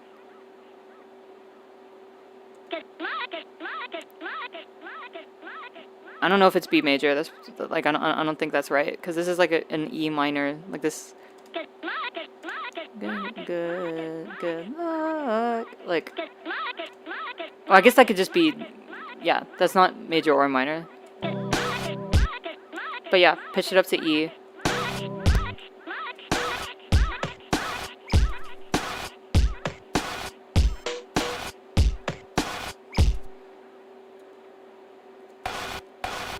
This snare is really ridiculous. It's from... I don't know if I should reveal it. Because I don't think I'd get in trouble for it, because it was literally like a half second of audio.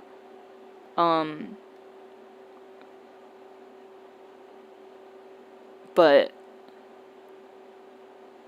I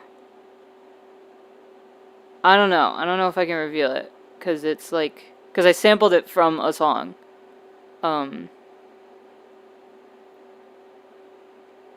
It came out last year.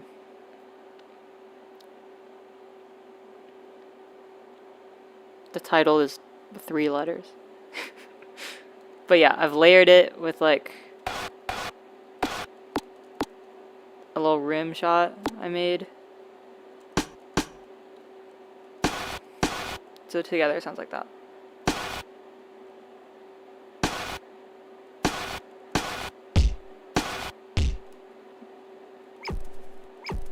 Got a little Jane sound. Yeah. And then some hi-hats.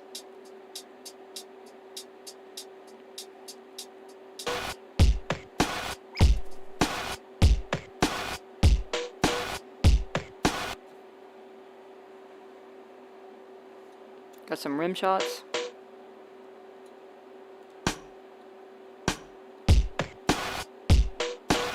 Yeah, and then is there... Yeah, there's no redux on this, I think.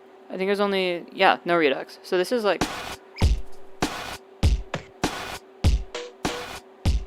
What is this doing? Okay, yeah, so the mix is down, so I think it's just like... It's just turning up the... Like there's a volume knob in here, there's like an output knob, so I think that's probably what's doing it, but...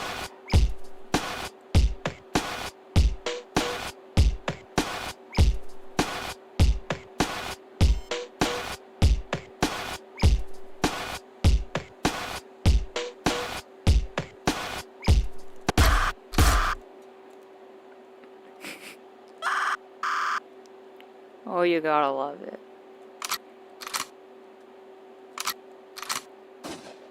Yup. It's a little Virtual Riot rhythm sound.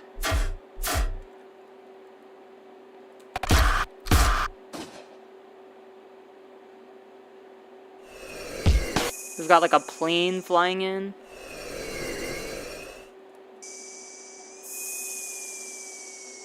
What is this? So that's the original Jane sound, and then I've got doing the delay time thing.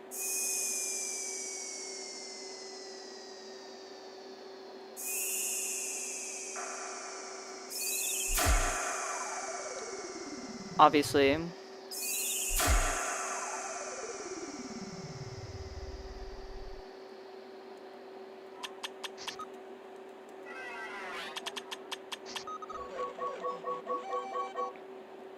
Don't worry about those.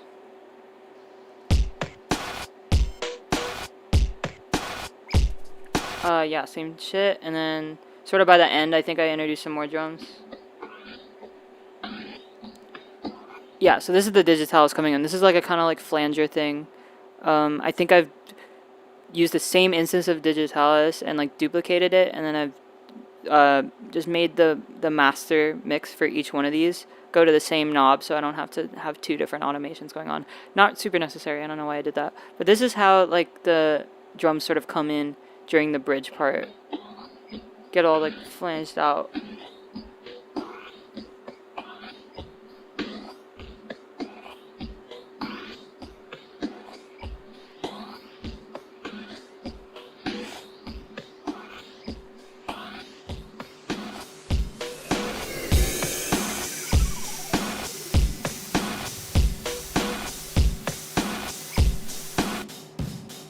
So we have this like Travis Barker groove that's just layered in the back. Kind of sounds like, yeah. Just gives it more of like a live sound to it. We've got this like offbeat ride. And then we've got some white noise that's doing like a super like EDM sidechain. This is something that'll come up later, but like the sidechain is like, there's sidechain kind of all over this song. More plain sound.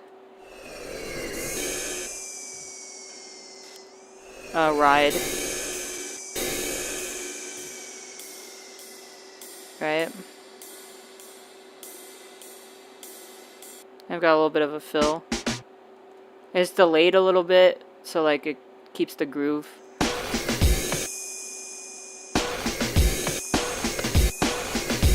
Doesn't do that much, but I think it helps it feel a little like lilted a bit more. And then we got, yeah, more fill.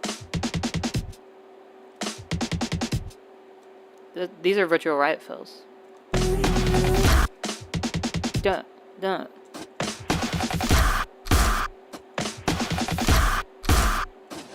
Yeah. I know I just like sped through the drums though. Is there any questions?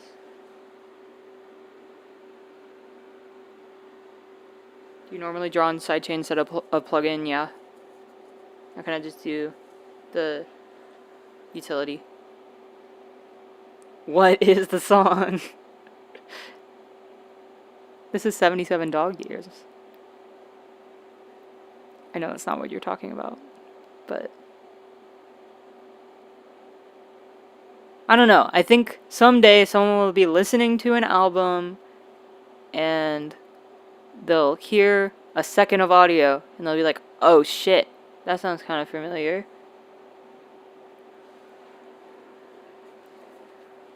Did WAP come out last year? That's crazy. Time flies when you're having fun. There's not much bass throughout the song, actually, because it's mostly just the guitar. But then when it comes to the bridge, we bring some bass in.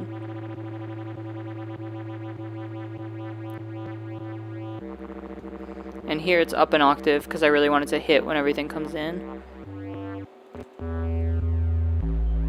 Like there.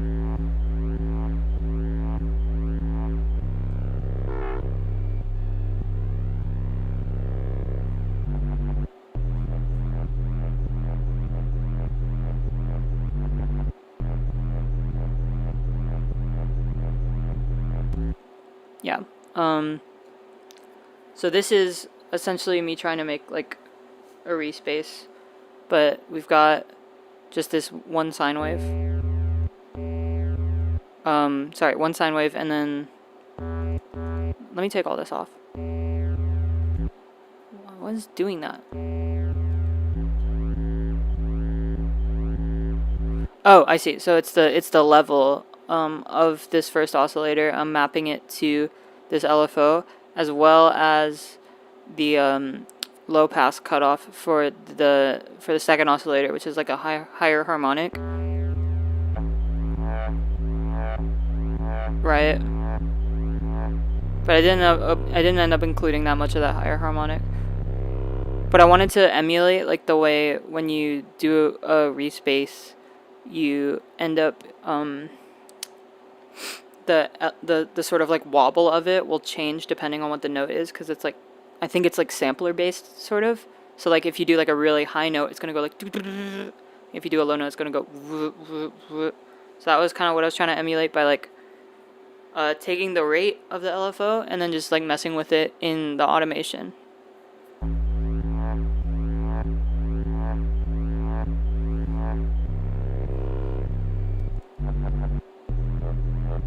Yeah, and then just sort of in that earlier part where it's an octave up, it's just a little more fun, but yeah.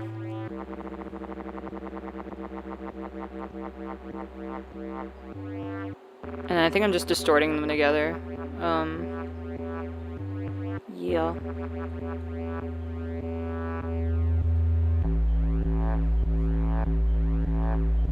But that's the only bass in the song. There's an acoustic guitar. Actually, let's go to the electric guitar first, because that was sort of what you hear first. So it's just this sort of double track thing, and then as you can see, I have this auto pan, which is doing like a... It's like essentially doing a side chain thing. Good luck. You know what I mean? And that helps really bring like a kind of bounce to it.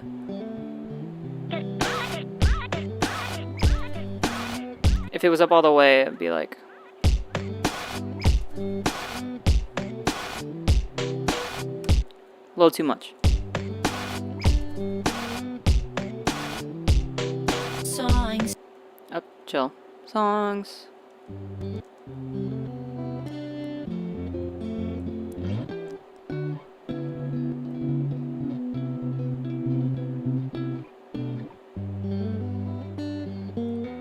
And the auto pan comes off for this like little break.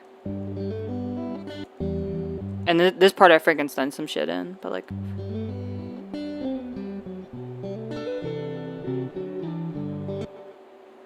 So, it's just like...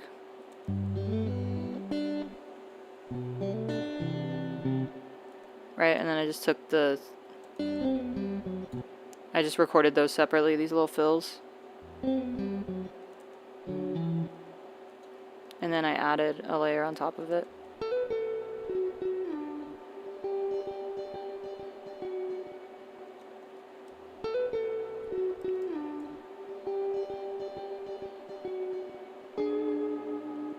Yeah, and then this layer sort of fades out, and then there's a new guitar part.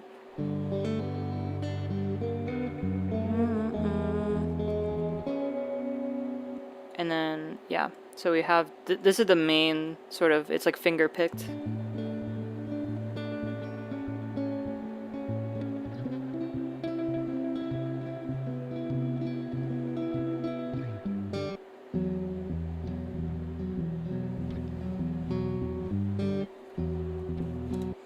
And then I've got this layer on top of it that I think is just to transition in between the two parts.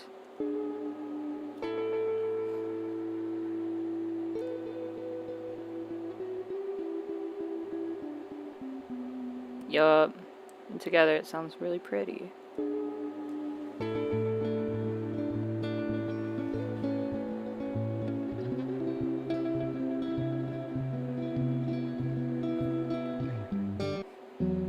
Yeah. And I also just made sure to cut it off here so that the really feels like the got the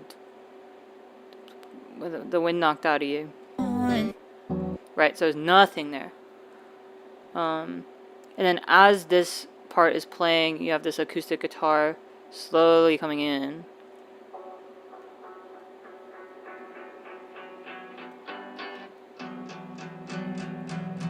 Definitely iPhone.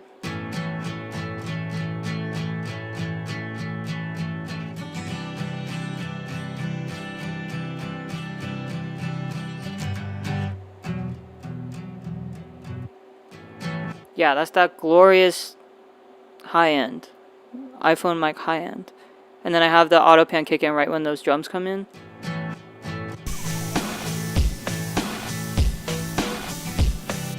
Right? And then after this section we get the whole, just an acoustic version of the main riff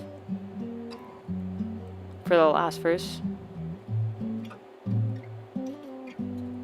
Yeah, and then all the electric stuff.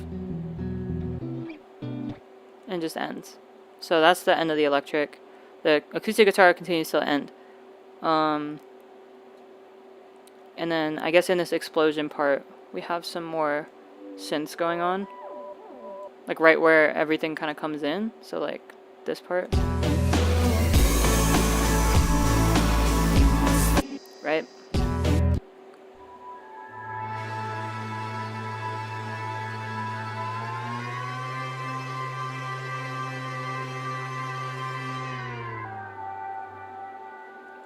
So this is just a bunch of different like major atmosphere sounds that I found from the Virtual Riot pack.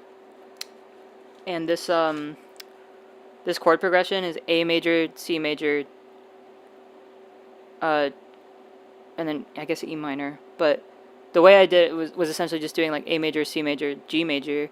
So I have the, I guess it's probably this one. The transposition up. Or is it like a shift? Hello? How did I do this?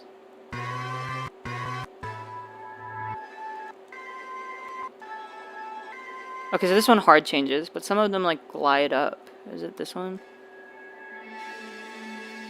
Yeah.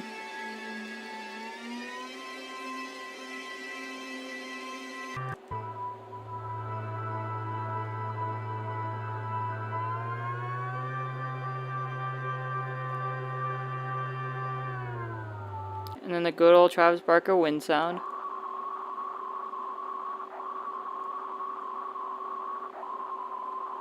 And it's tuned.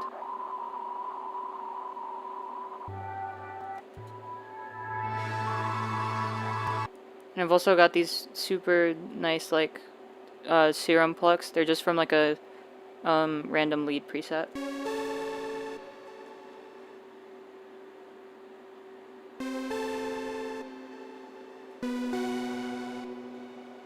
And then what's this?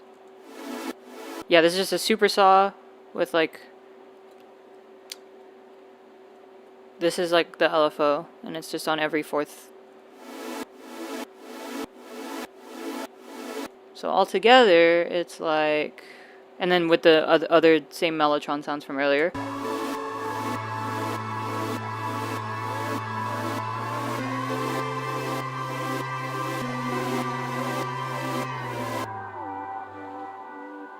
Pretty. And then just repeat it again. Also have some pedal steel that comes in during this part, just a bunch of different samples. Also got the auto pan on it.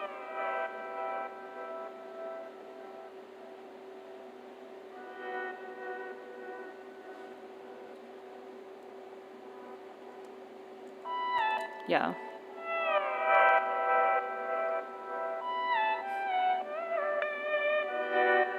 Yup.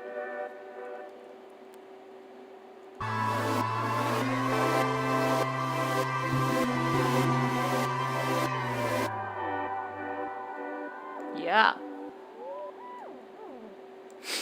And then this pretties folder has been here since the first version, but this is like just a bunch of different random like ear candy shit. Pedal steel.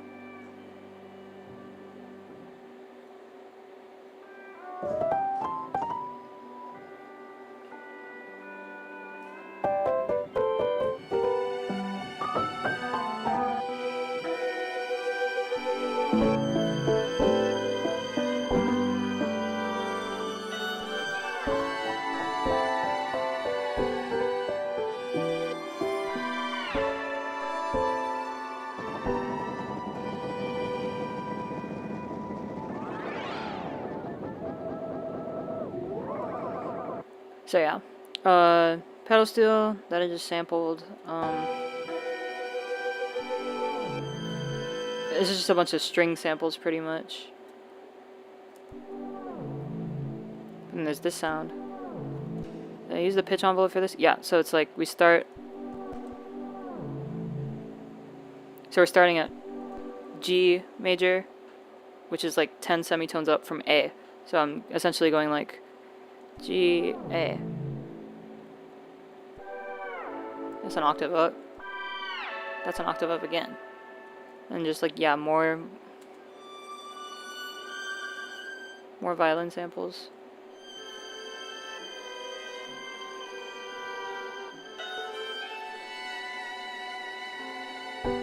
More Imagero piano. This is like grounded under it. So this is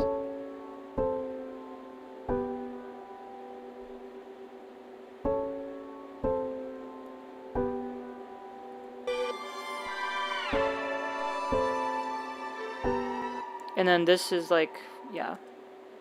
Got another instance here. This is way more audible. Just doing a bunch of blues piano shit.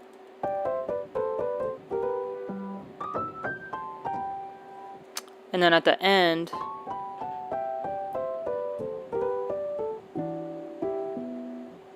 we have like this, like, I'm just at the top being like da da da da, just between 2 octaves, right? And then if I turn the delay off, it's just.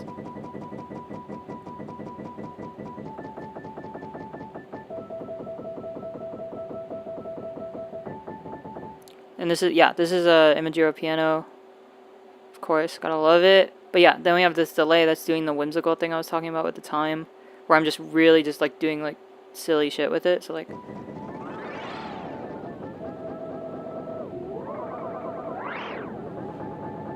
Sounds like logs or whatever, like falling. And just doing a soft low pass at the end.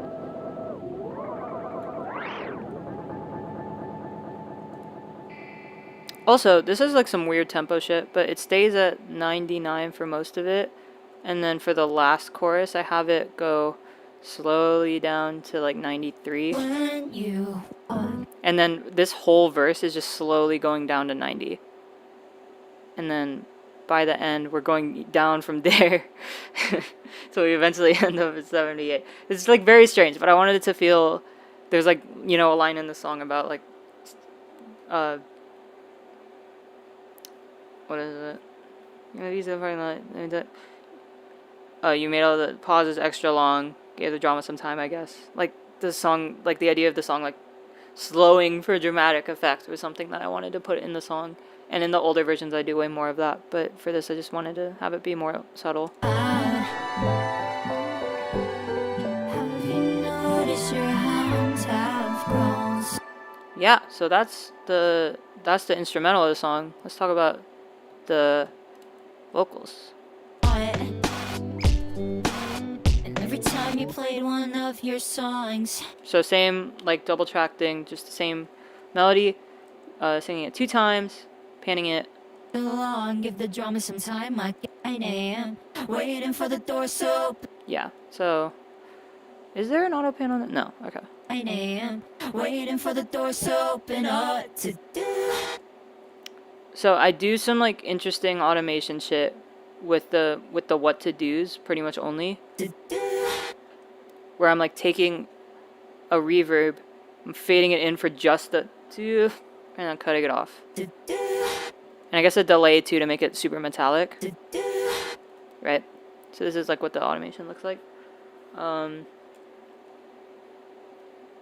We've also got harmonies under this. I forgot to talk about that. Waiting for the doors to open up. And this has got a this has got the auto pan on it, so it really, you know, for the, so, you know what I mean? Like, Waiting for the doors to open up. Now you're over it now. super choppy. But I only really want the like the swell, so it didn't really matter too much hearing that extra shit. Have you noticed your hounds have grown so? Since together, Have you noticed your hounds have grown so? Since I let her away you did. and I've got a delay, just for the it's like on every 2 beats or whatever. You did. Pay for your sins.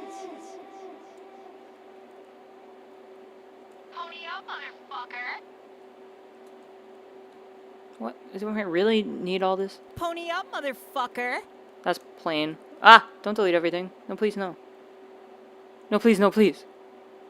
Oh, I just closed it all. Okay. So, bunch of compression. Really want to make the shit pop. Set in like a Valley Girl accent too. And then, yeah, redux on it. Telephoned it. Haas effect. Oh, I guess this stuff doesn't come until later, this like end stuff. It's just like plain there. But then later we get the like. And this is done by essentially just taking. That's what it originally was, right? And essentially I'm like taking these little warp markers and I'm dragging them out, and then I'm using this tones one. So like. That's what one of them sounds like. One of these warp modes. That's what another one, like this is more like granulator kind of vibe, and then this tones thing is still kind of granulation, but I have the grain size all the way down. Right? Kind of sounds kind of cool.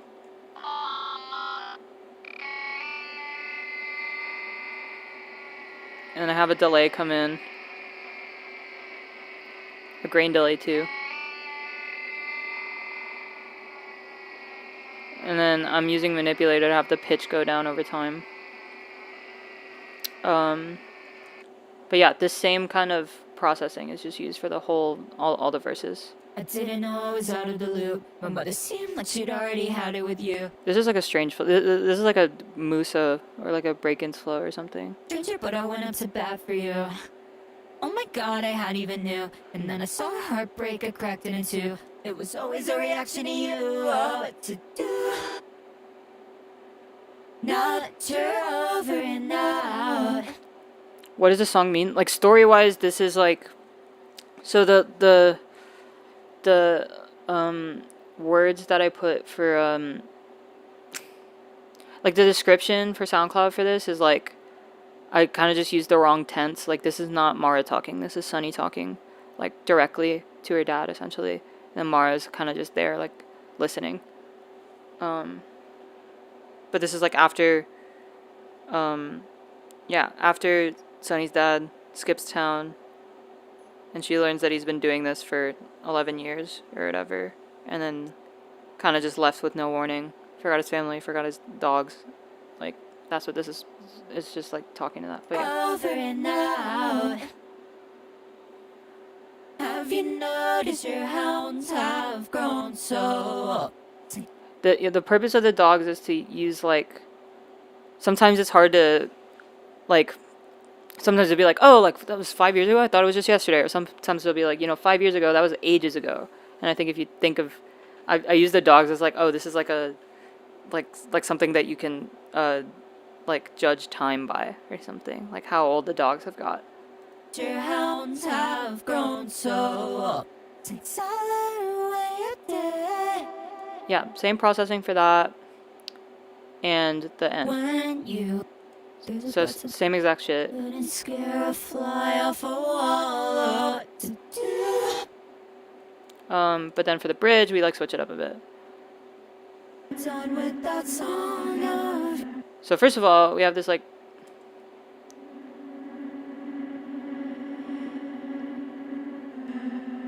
reverb thing that I'm always talking about.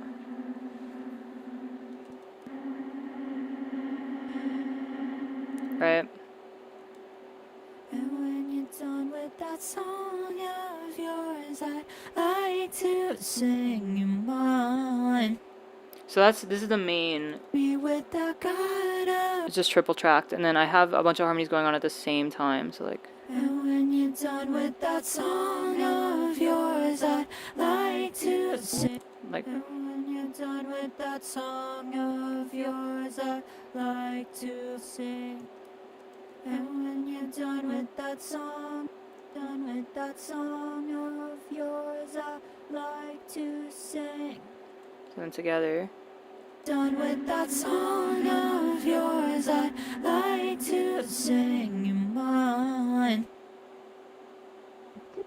Then we have the oh what to do you.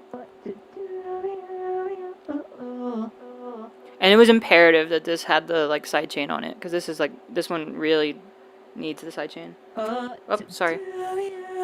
And I have it slowly fade in, because this is the first time you hear the like cut off, like the. So I want it to be kind of a soft fade in, but then by the time we get here, we're fully in. I think same harmonies. And when you meet with that God of yours, Yeah. I hope you see the light. And then I start belting it. You must have forgotten. You must have forgotten those dogs of yours. I've seen them walking around. You must have forgotten those dogs of yours. I've seen them walking. You must have forgotten. There it is again, the fucking. You must have forgotten those dogs of yours, I've seen them walking around. What a time to be alive! You must have forgotten those dogs of yours, I've seen them walking around. You must have forgotten those dogs of yours, I've seen them walking around. And I assume these are just more harmonies down here that I was like, why we don't need those. Forgotten those dogs of yours, I've seen them walking around. Like, I don't really go anywhere. It's kind of just like the same, yeah. Forgotten those dogs of. So those aren't in there, but And did you drop off that mom of your oh, and then we get this super like screamy, like ow, my ears. mom of yours, or she's selling I'm really hitting the top of my range, but that mom when it's tucked back, I think it sounds like it hits harder. of yours, or she's still in the house. Yup. Well, is that all the vocals? I think so. Does anyone have any questions?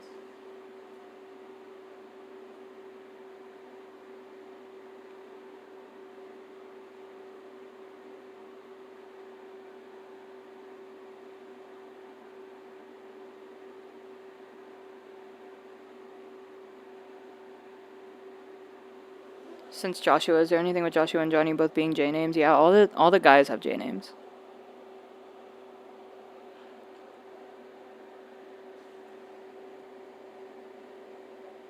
At least I think.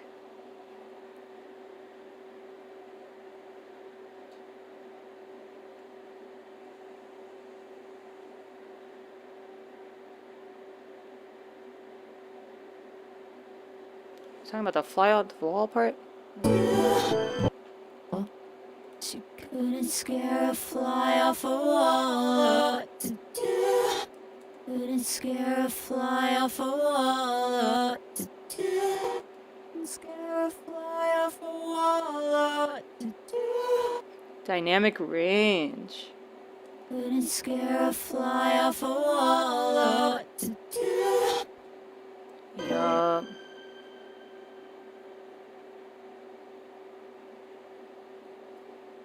Get out of here.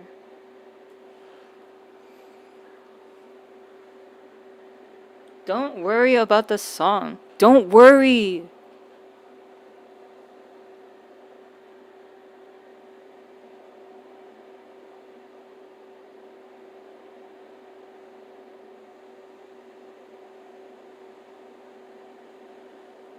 Oh, here we are. We're about to get uncanny. Listen!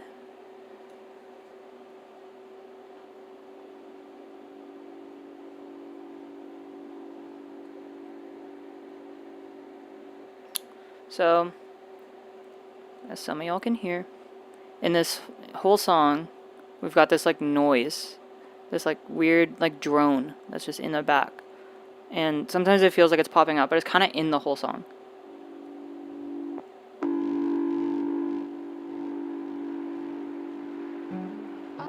Did you remove your J name? That doesn't count.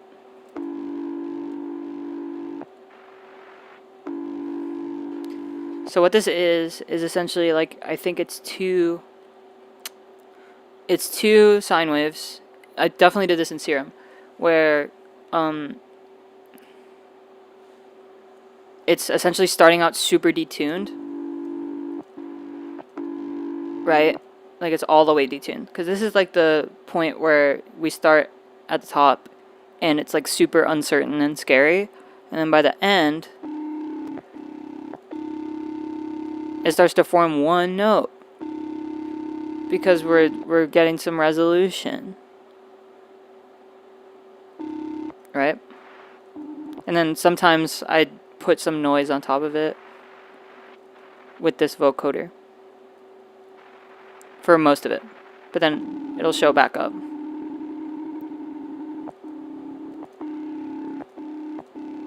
But over time, it's slowly turning into one note. Whereas like before, it's two notes.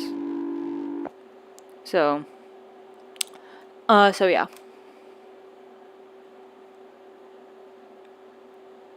Yeah, just sine waves, some vibrato, bunch of chorus.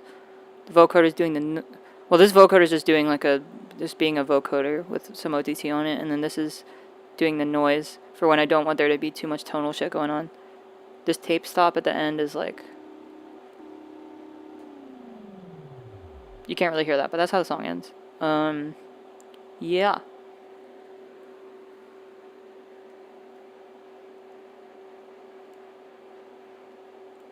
And then I guess the drums don't really come in for a bit, so let's just talk about the guitars.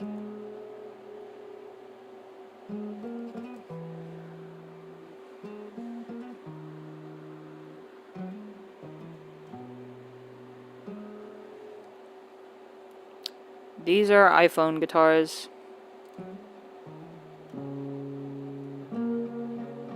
And then I guess I recorded the rest of them on this mic.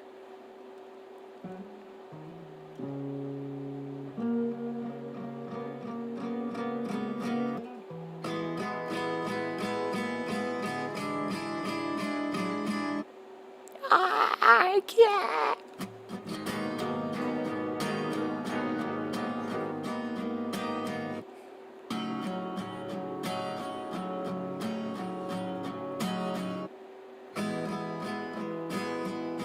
Yeah. And then they carry on too. Because when the electric guitars come in, they just help bring some like attack to it.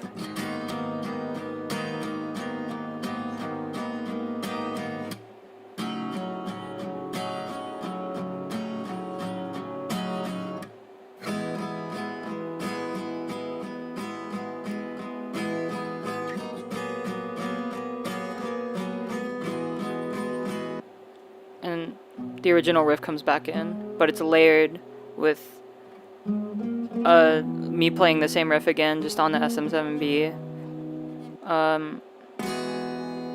Yeah, we're also playing those like hits. And then the big, just like... that's all the acoustic guitar in the song. But yeah, it's the basis of the beginning, right?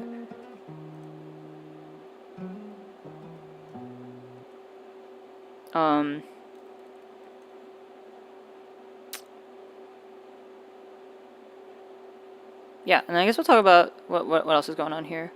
But it's pretty, like, bare bones until those drums come in, right? We have an organ that Jane added. That was like...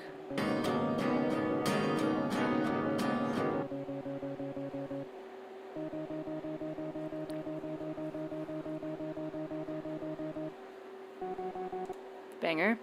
And this is my favorite part of the song, is that Jane added this really gorgeous guitar. It's like a chorused guitar. It's super dreamy.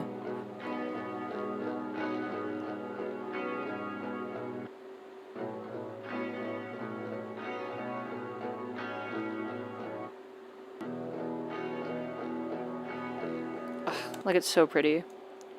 And then layered with everything, it's like... Ugh, so good. And I also add these, yeah, chug jug. Just to announce that's coming in, so. These are just power chords that I recorded. And then I added this, like, chug sample. Got some reverb on it that's, like, slowly being faded out. Because when we get here, it's like... Yeah. And then in the big explosion, it's like Jane guitar, and then I'm adding... This Redux is adding a whole layer of white noise, so without it, it's like...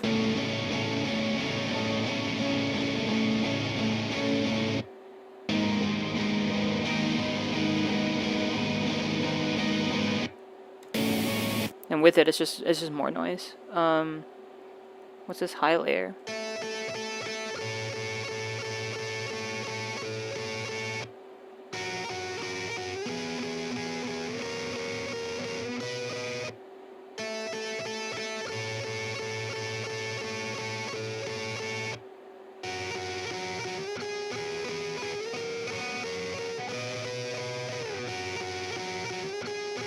Yeah. So with everything,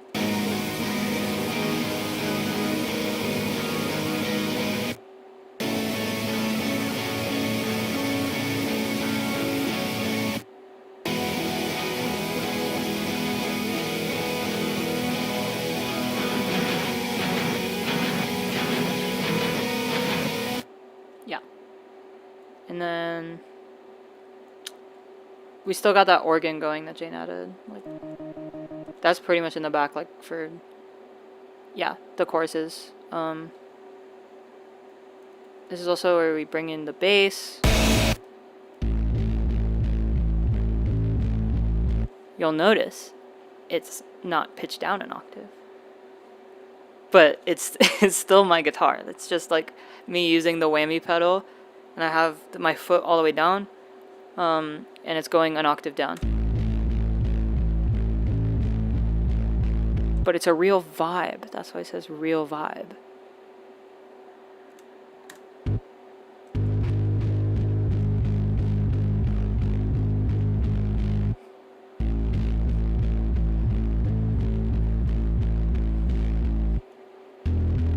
Yeah. Did I do what? So we got like a, yeah, we got an amp, some compression, a pedal, some more distortion.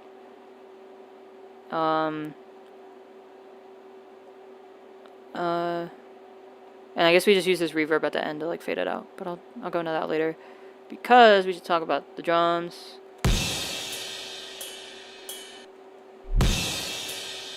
So I've got like a reverse kick here. This is something you see a lot in like EDM, which is just like taking this, reversing it. Right? It helps it feel kind of like. I've got a natural kick down here too. And this ride.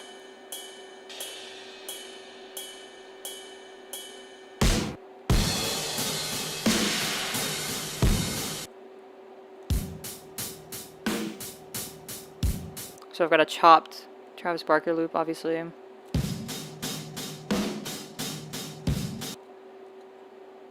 think I used that one in the last song too. But this is the full snare, so it's like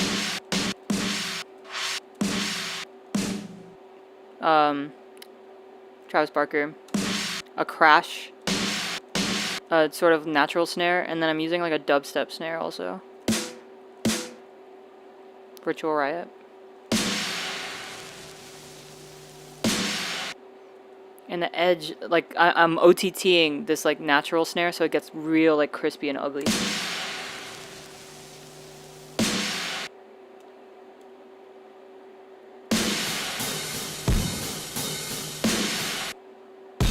Just some more crashes here, like for each one. But yeah.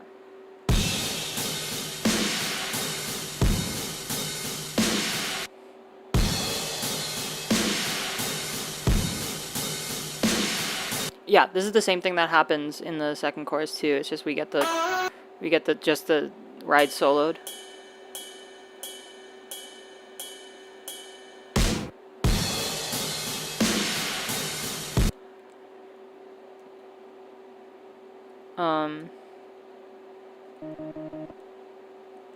Yeah, and I guess for the second verse too, like we're doing these acoustic things, but then we also have some more pedal steel samples.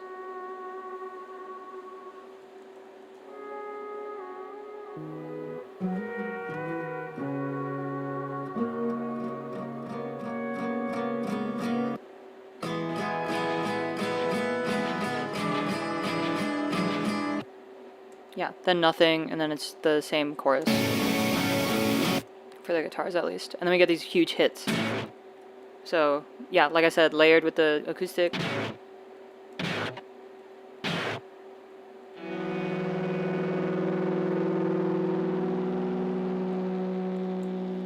Yeah.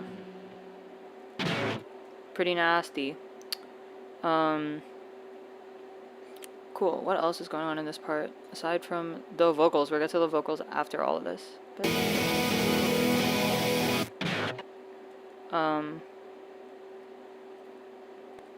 oh yeah. Once we get to the big, like, hit, the that. Jane added a bunch of really cool, like, tweaked out sounds.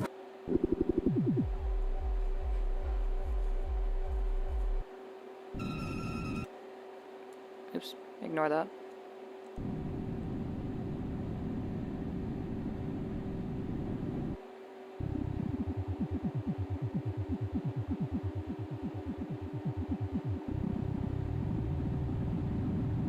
Yeah, so these noises are all Jane. This is like really cool. It's really scary.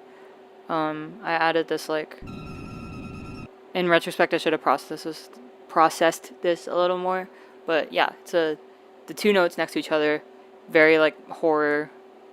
It's supposed to be sort of like a homage to like horror soundtracks.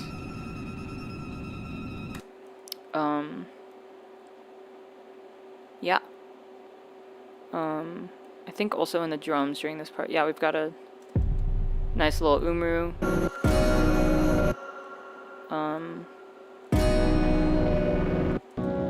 Then I have this Imagiro piano come in.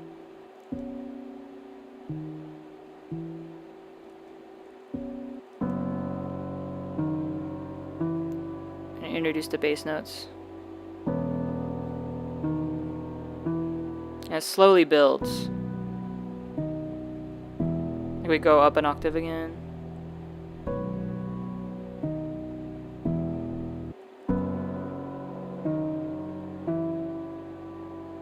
Yeah, really kind of dramatic pianos. There's actually a lot of like stuff in the pedal steel going on during this part. So there's this like one sample that's like a processed pedal steel.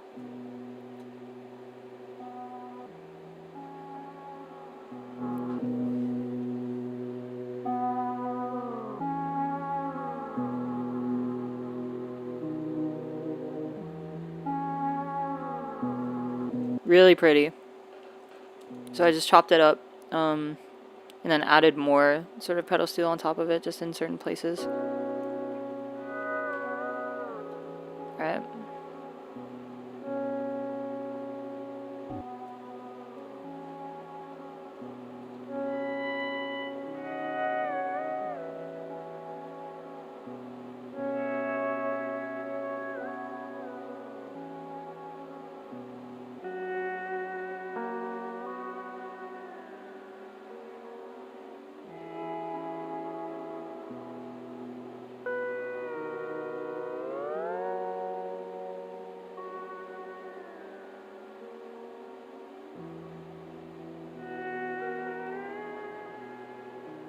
Yeah, and I think I vary it up, so it's not just the same things repeating after.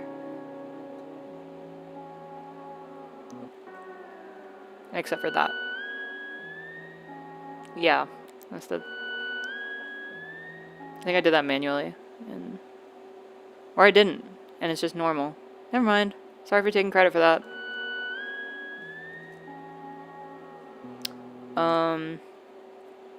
Yeah, so that's what's doing a lot of the like super pretty atmosphere stuff during that. But then also Jane added this like guitar.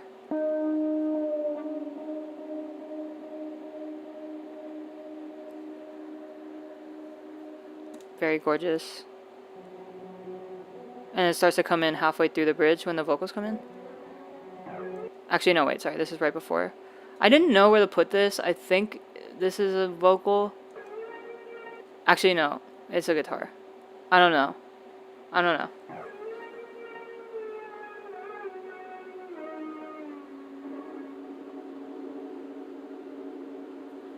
Really pretty. And then this guitar starts to come in.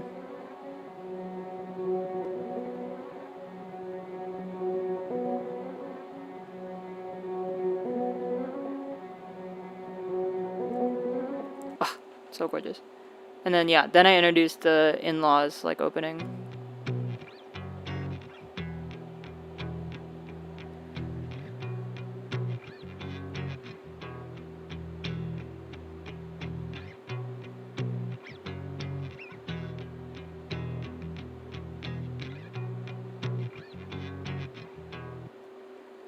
Oh, it is a vocal. Okay.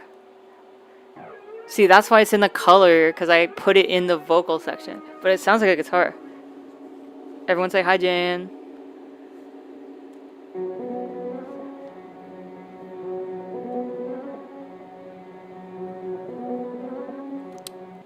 Yeah, so I think that's the guitar stuff pretty much for this part. Yeah, more piano. And then this is, yeah, some more Jane stuff, I think, to feed in.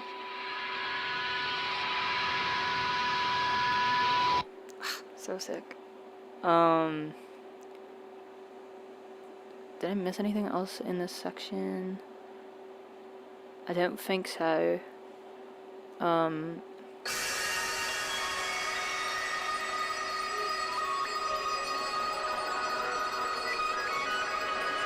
of distorted atmosphere stuff. This Twinkle Atmos I think is from like an old pack of mine. Both of these are Twinkle and Polar Bear and stuff. And then yeah, just some atmosphere. Distorted a ton during this end part. And then yeah, I just straight up ripped like the guitars from the In-Laws demo.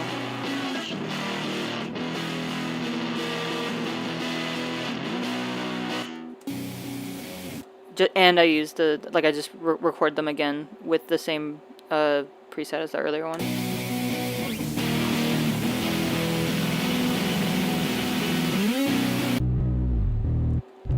And we got the bass coming back in, which is just the guitar again. But yeah, and then we have this high layer.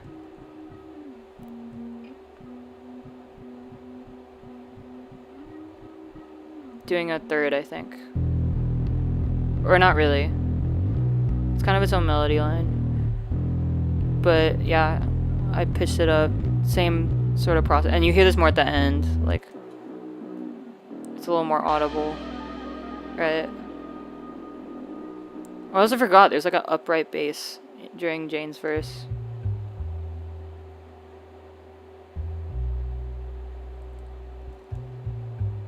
And I just use it at the end too.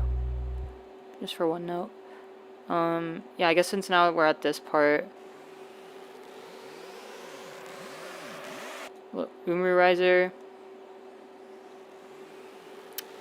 Virtual Riot Riser. Umru Riser. Tracy Breaks Riser.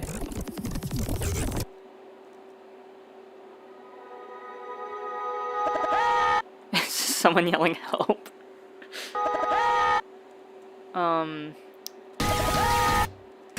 Yeah, and then I have these like toms come into. And a big stomp. A lot of Umru samples. Yeah. Help! Help me! So now we like double timed it. The original demo I sent to Jane was this like drum pattern. And then I only half timed it after she sent her stuff back. And it just felt a little better.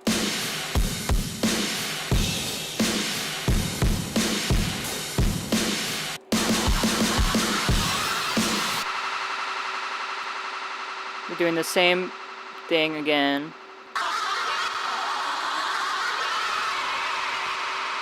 It's really loud. We're doing the same thing I was talking about with the shifter, where I put an LFO, and it's going random, and I've mapped it to like just a small like section of the course.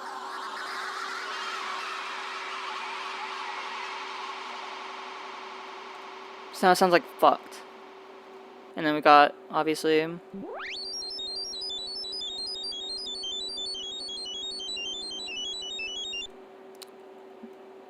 of course. I don't know if there's anything else. I guess I add more crashes and stuff.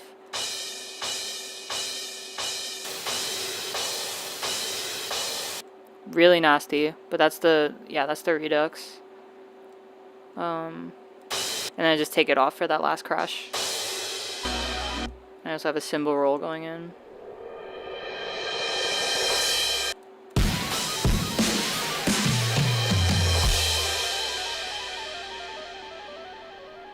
Yeah. Cool. And then, I don't know, is there anything?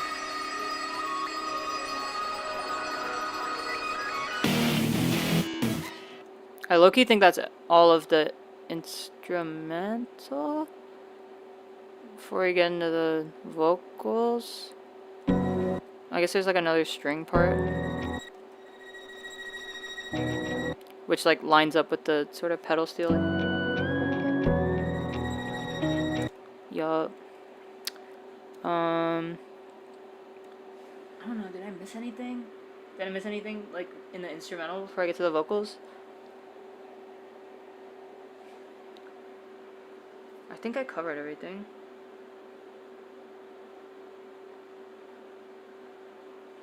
I'm just gonna go with the vocals. Fuck. I had this crazy dream that I got my head stuck at the Yeah, I call this the decrepit. Like, I could have put my it's really like. I know the calling for help. And these have, yeah, telephone on it. A little bit of auto pan I know in the morning, at a really fast rate, in the morning, right? in the morning, I saw myself in the And my hands were in the, and my hands were in a different, So this is a huge delay on it. But if I take it off, and my hands were in a different place than where they started. And my hands were in a different place than where they started. that's definitely the lowest my voice gets on this album. Like naturally, at least. And my hands were in a different place than where they started. Okay. And my hands were in a different place than where they started. And my hands were in a different place than where they started. Hands were in a different place than where they started. Hands were in a different place than where they started. Hands were in a different place than where they started. Ew. My hands were in a different place than where they started. Girlfriend chord, Loki. Yeah, Loki.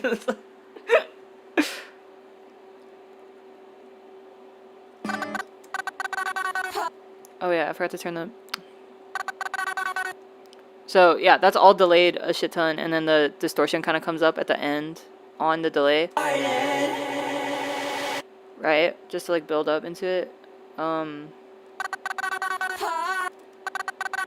This is just taking like a bit of this and then just like spamming it. And this is the first. I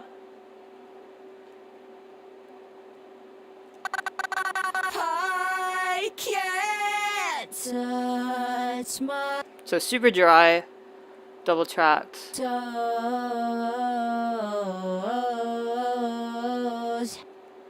Toes.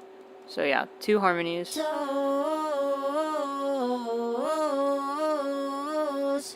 Without bent toes.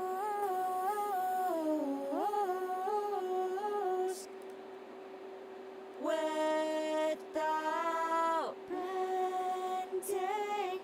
Without bending over. What is happening in the way? What is happening in the way? What is happening in the way? Yeah, it sounds really bad on its own, like all of the harmonies on this album do. But yeah, in context, I think it sounds kind of okay. Toes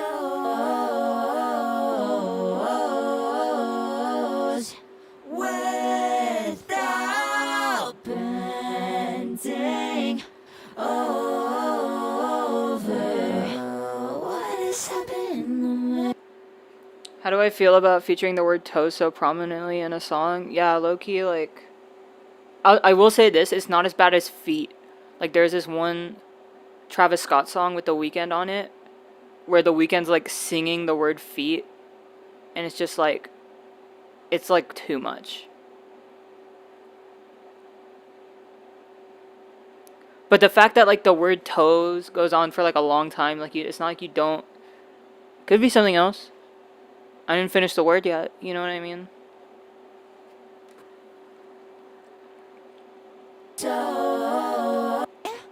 I get the concern though. So this is just like, yeah, me and Jane singing, and it's just switching between the two throughout like the whole song. Yup. Yup. So the main like, this is what I'm like singing during the what is happening to me. Happening to me? What is happening to me? What is happening to me? Really gross, kind of coffee, like coughing, and then I have this scream layer on top, which is like what you mainly hear. What is happening to me? What is happening to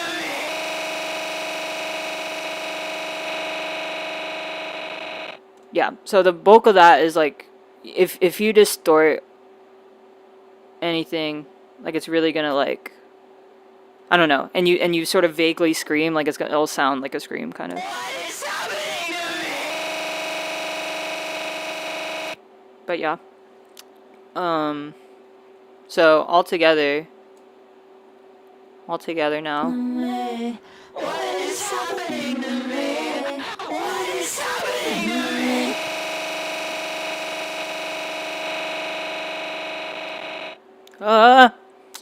Yeah. So that's my vocal part. And then yeah, Jane sent these like granulated vocals, which obviously get a little more in the deterioration part. Like I'll go over that more later, but yeah, these are present in this part of the song, as you can hear.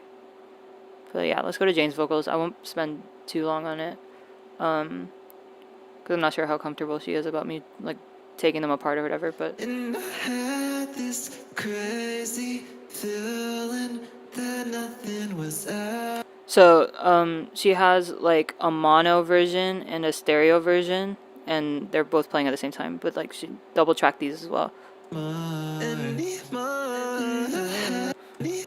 Yeah, this part right here. This is the part that she's like hanging on with the granulator shit, like the right. Yeah. Oh, this album's so cool too. Cause she like reverses it. Ugh, so sick. I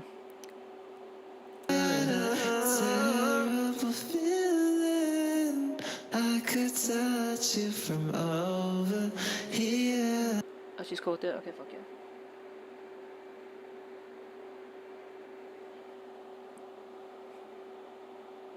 Sorry, yeah, I can't see the chat very much, so my bad. Thought it would be too fucked to be true. Gorgeous. But I woke up and I felt my hands all on the carpet. Yeah, so she's got like a lead here, and then she's singing an octave lower, or that might just be pitched down or something. And she has this like really cool like distorted one. Like so good. And then do the same thing with her vocals that I did with mine, which is like kind of announcing them like that. So cool. But yeah, all together.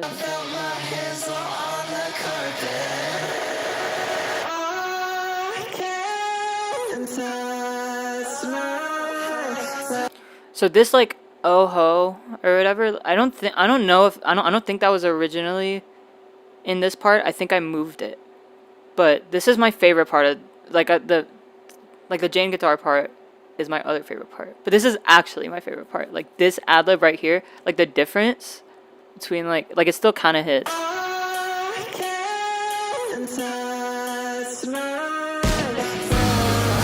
Right? But then this like oh my god. Like I don't know. When like hearing this was like it like hit so much harder. It hit so much harder. Yeah, and I don't know. This sort of drop into the second into Jane's chorus is definitely my favorite part.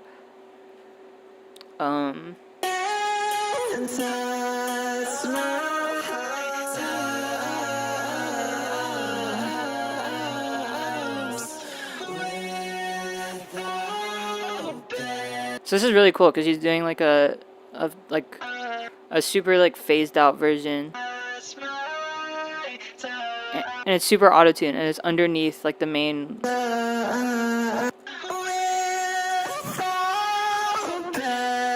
Also the distortion, I don't know what distortion she used for this, but it's like really hits, like clings on to some of these notes like crazy. Like that is, ugh. Sorry, I'm geeking a little too much, but yeah, I think I added some extra like, I think I did that in my course too.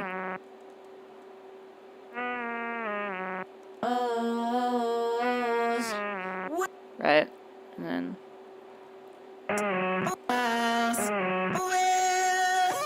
equal treatment.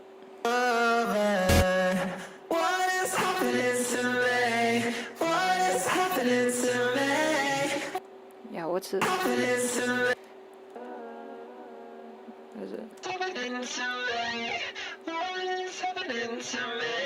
Oh.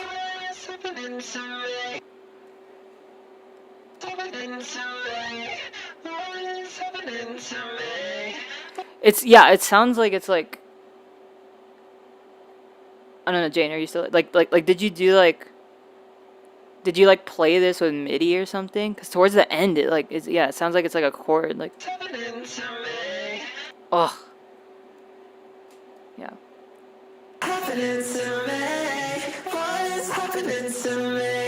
Yeah, and then essentially Jane sent me this like super long file that's just like granulated vocal. Oh, it's not gonna let me play it there.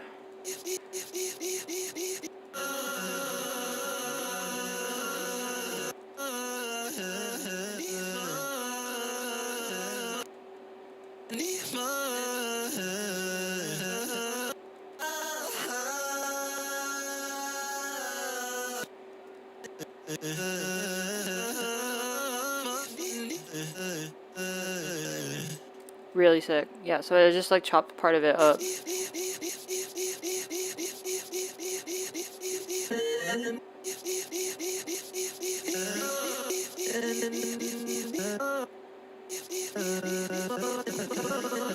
Yeah, and then this like sort of build up was naturally just like in the file. I didn't even do anything.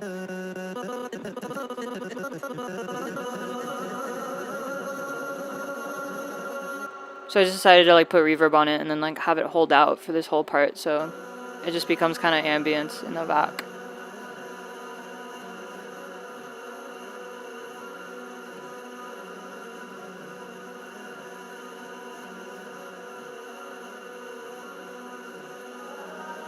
And we bring out the like,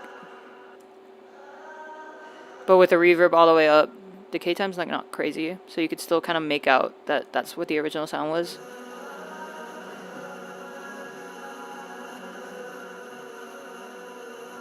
Oh, and then, yeah.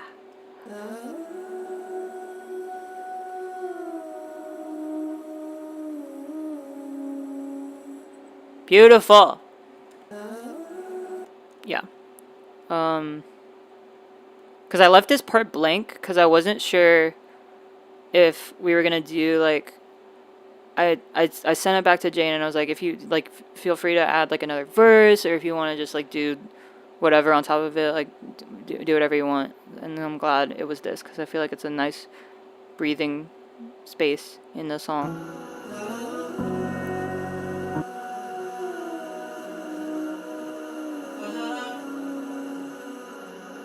And the still going on. Yeah, okay. And then here's the bridge vocal. Just a couple seconds of breathing in. And then I only harmonized the like vowel of the first like.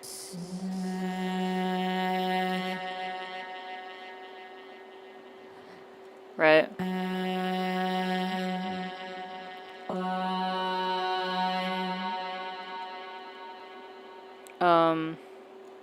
once it gets to like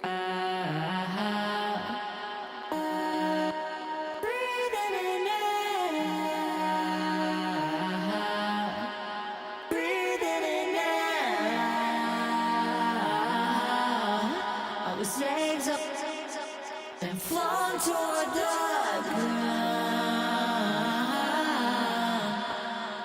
yeah, let's break this down.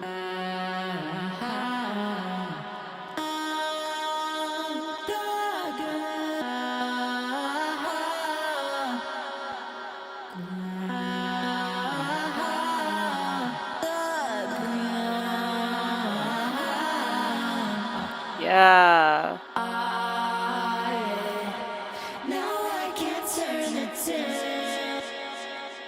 Yeah, so the melody kind of gets muddled here. I don't really know what I don't know. I don't really know what I end up actually singing, like when I do the song or whatever.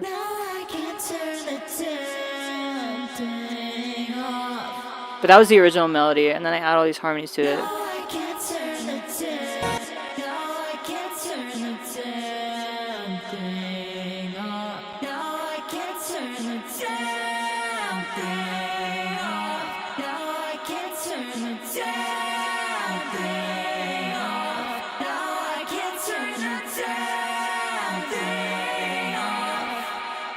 Yeah.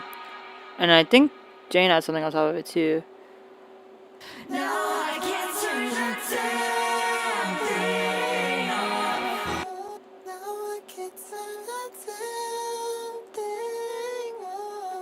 Yup. But yeah. I don't wanna die yet. I don't wanna die. I don't wanna die yet.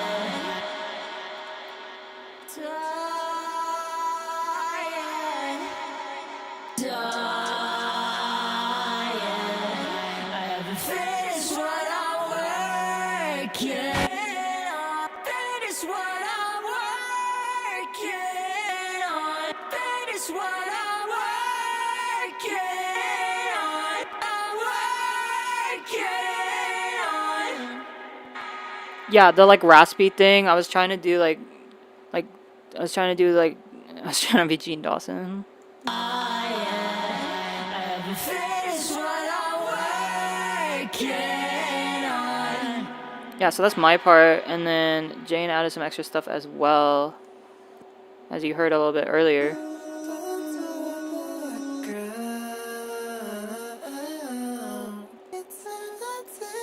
Yeah.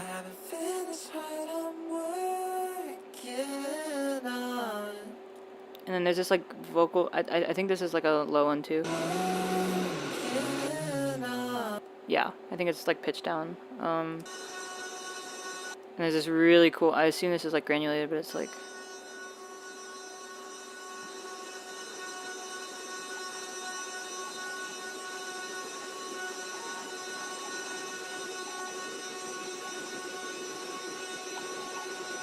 Crazy texture. Ugh, and it just becomes like noise by the end.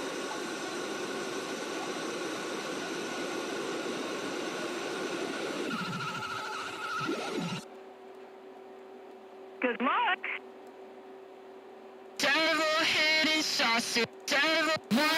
Yeah, I didn't record anything new for this, I think.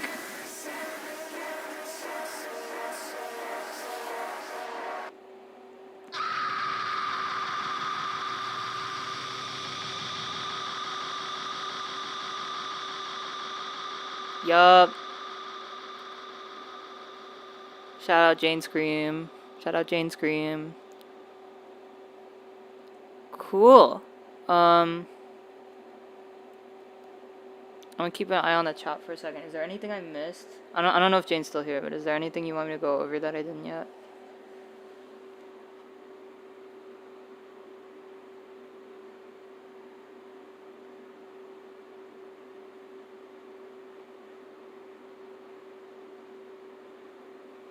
Well, I dropped the AJ Cigar I Need You cover. Yeah, when I'm done with it, somehow. I'll leak it.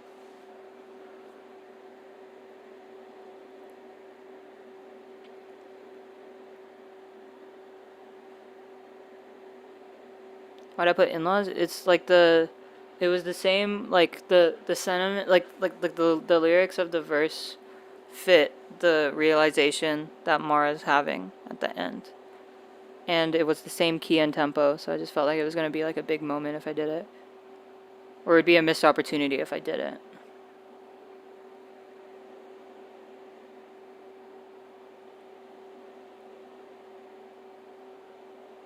Just freeball when I do harmonies? Pretty much, yeah. I think like it's just like if you just imagine it as singing like other vocal lines on top.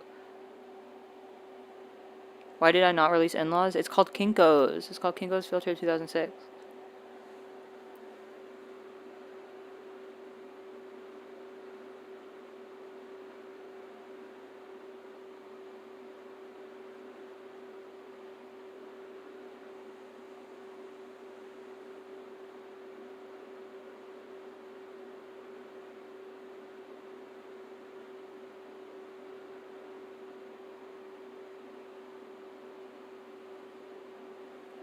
Okay.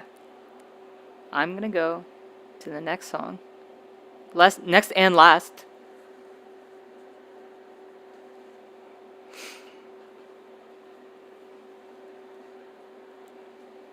This is not sub 3. This is our first like. We've been sub 3 on the other ones, but this is like we've gone over, guys. No. Well, this one will be pretty quick. But Good Luck Final Girl had drums at one point, and I want to play it because it sounds like some like Lifetime movie shit. But that's what I was like, oh, maybe I should add drums, because it would. I think I wanted to add drums because I was like, well, I can't just do like a no drum outro that's so like overdone. But then I listened to the drums and I was like, no, I'm not fucking doing that. So.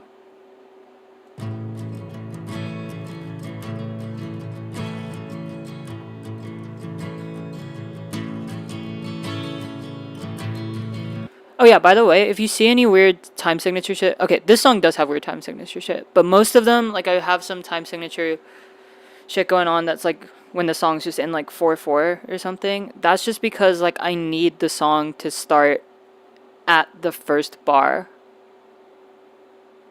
or I'll freak. So this is why it's all weird here. But I needed the song to start on the first bar and also end up on like a multiple of like 8 or whatever so that I could like get around it easier.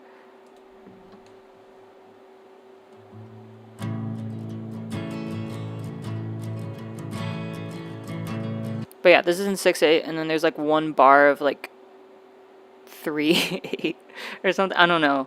Like I kind of just wrote the song and then realized there was weird time signature shit after the fact when I was recording it.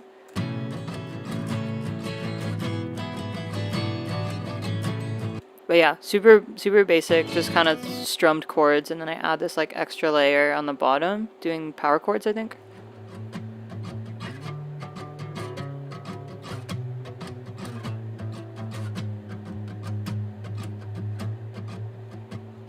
Yeah, so that together.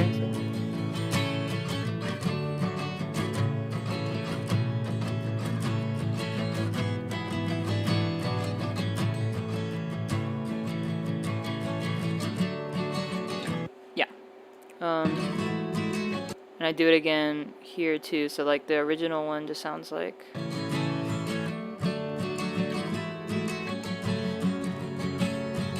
But then I add this like.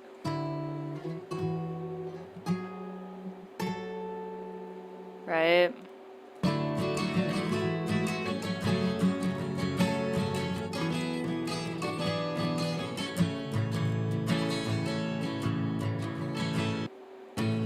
Yeah, that carries on, and then later I just kind of like lossy it out with the speed all the way down, so it doesn't really sound too much like lossy or like the lossy sound. And then we add bass sort of midway, like after the first chorus. This is just like sampled bass that I like.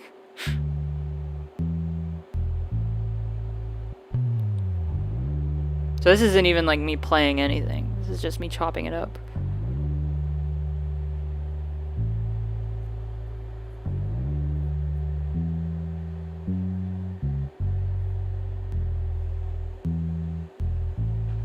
Yeah.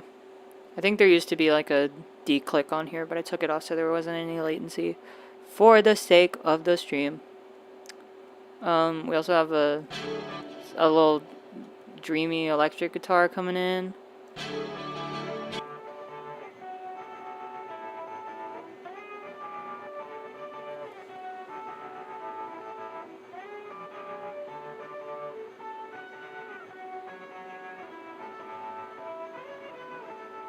Yeah, aw.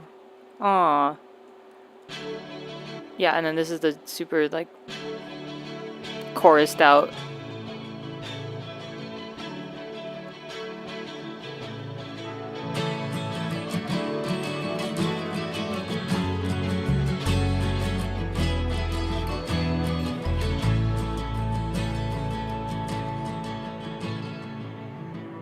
Yeah. We've also got, like, some various slide.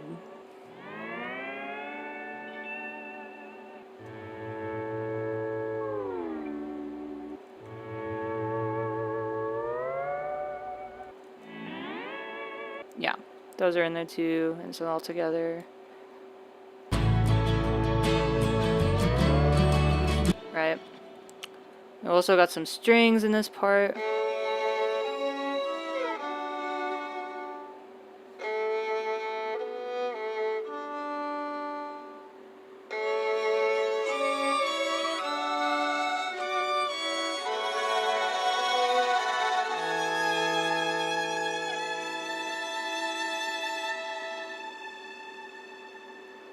I find that using like samples of recorded like just straight like I feel like it's better to use like splice samples of like strings rather than like writing them out in Contact sometimes.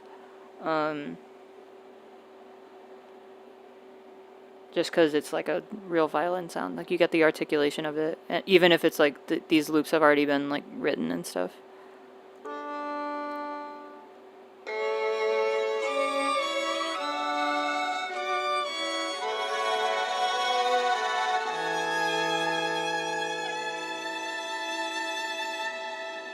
This is probably one where I like, yeah. Yeah. Cool. And then, I guess, before we get into the effects, I guess we'll just talk about the vocals. Morning up, more. So, yeah. Same exact vocal chain I used all over the album. Has there's a reverb on it though. Like I never use reverb too much.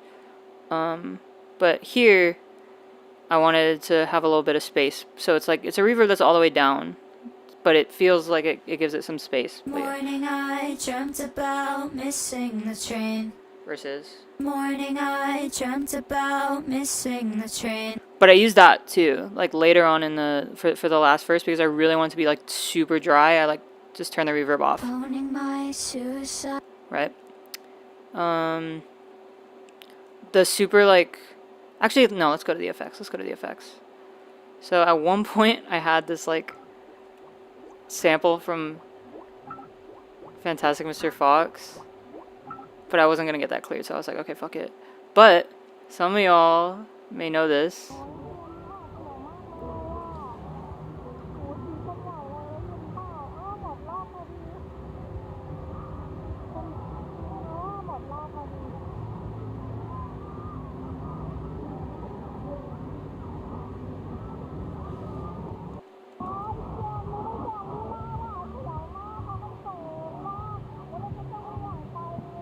Because some people have been like, oh, like I don't know which language this is. It's either Vietnamese or Thai, I think. But people are like, we were like, oh, I like heard this at the end of the album, and it was like nice. But yeah, there's a video online called Del Mar Fair 2008. Yeah, so it's just from this. I also used the visuals for that in the tour visuals.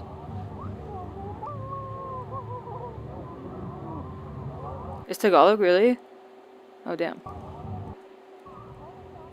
But yeah, that's what that is.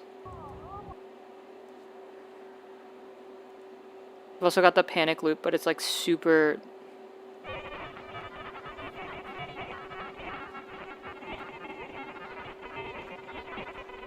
Like I just turned a bunch of knobs in Manipulator to make it all fucked.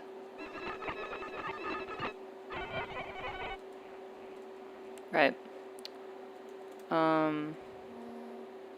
Yeah, and then I guess let's talk about the end thing, because this is like super simple. For you, after all, So this is in Manipulator. They have this function called smear. I talked about it briefly earlier, where it tries to like take whatever sound you put into it and then turn it into like one consistent kind of note. after all, And it sounds very like sinewy to me. It sounds like, after all, but this is me just slowly turning it up. after all, that's not how this thing works. After all, that's not how this thing works. After all, that's not how this thing works. After all,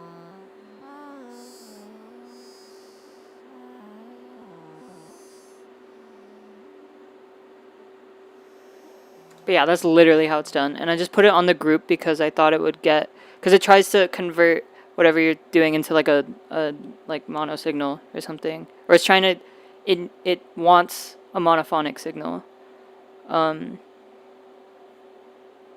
Because that's going to be easier to smear or whatever. But when you feed two different notes in it, it's like, what the fuck do I do? after all, that's not how this thing works. After all, that's not how this thing works. Yeah. I mean, this one's pretty simple. I don't know. I think that might be it.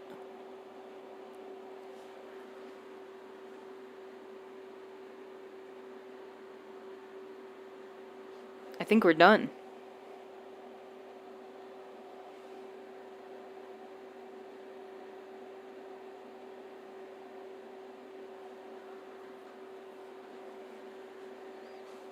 I'm interested to see what the final time is. I don't know if I don't know if flash memories would do this because it's like gonna take so long to render. But I'm interested to see like the tour molecule video is just like all in one. I'm trying to see how long this final like video is. If it's like, I think it's like, yeah, 9 hours probably. Maybe 9.5. What are you telling me to make another beat? I made a beat yesterday.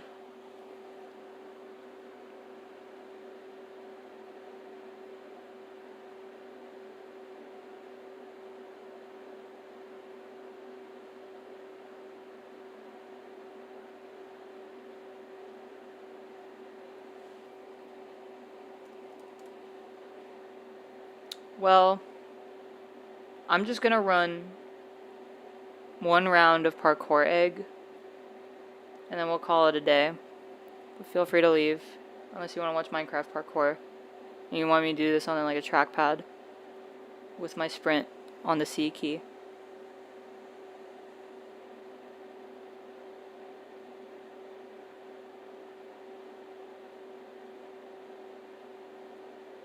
But thanks for coming, y'all.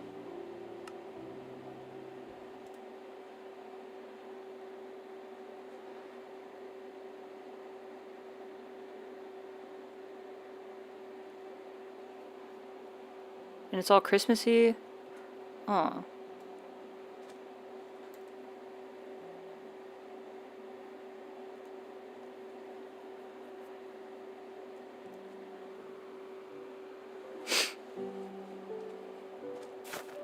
Thanks for coming, y'all.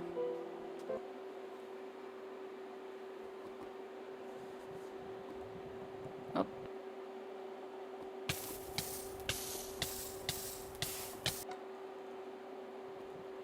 Oh, I said reset.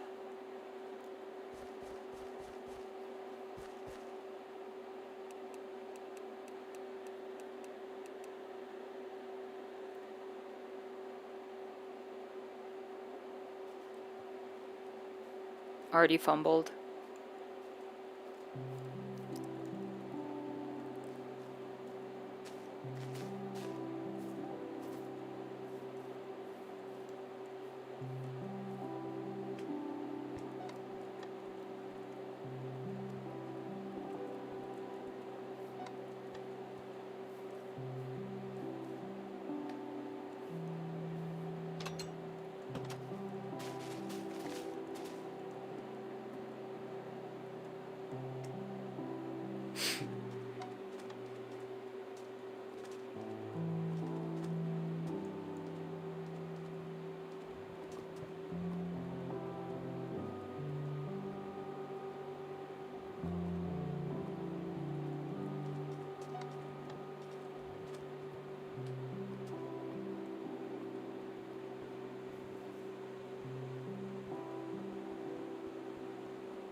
Oops.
What?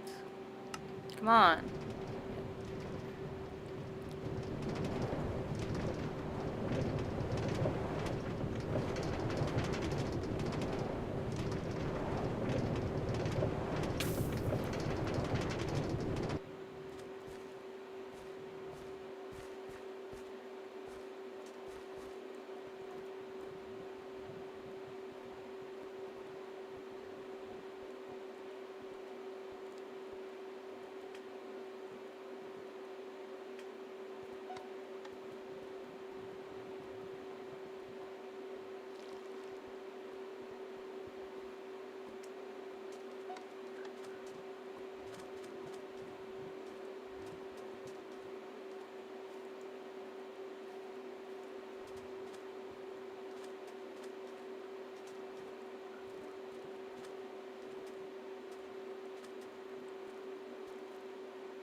Damn it.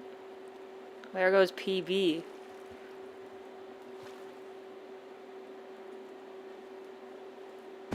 Come on, start me over.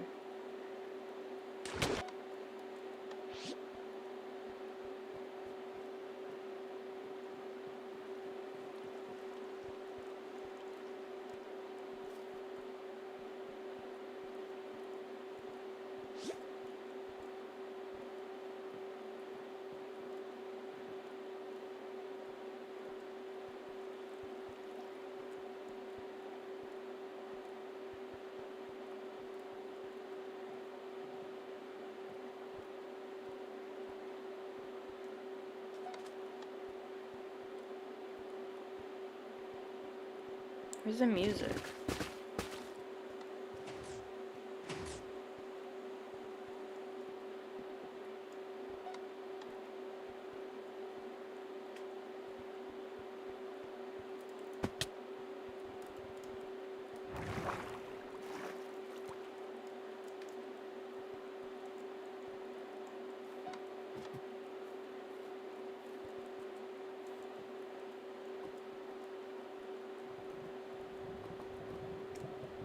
Damn it. Whatever.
Come on, really?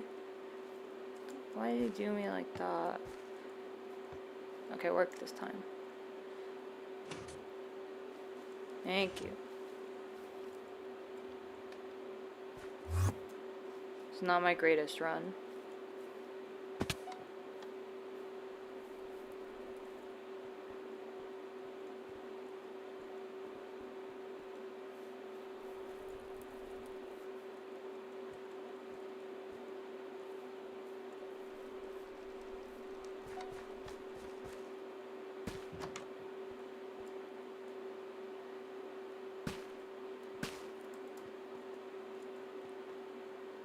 Still 277 people in here.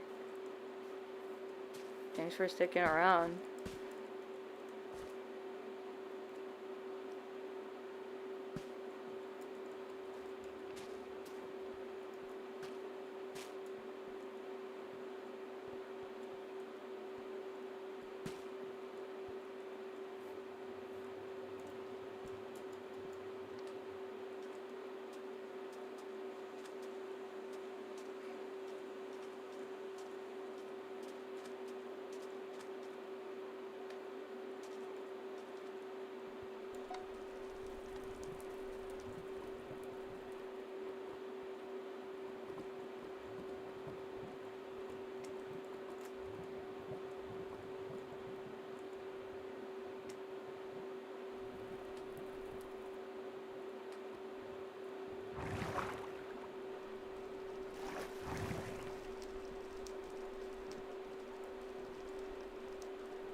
Damn it.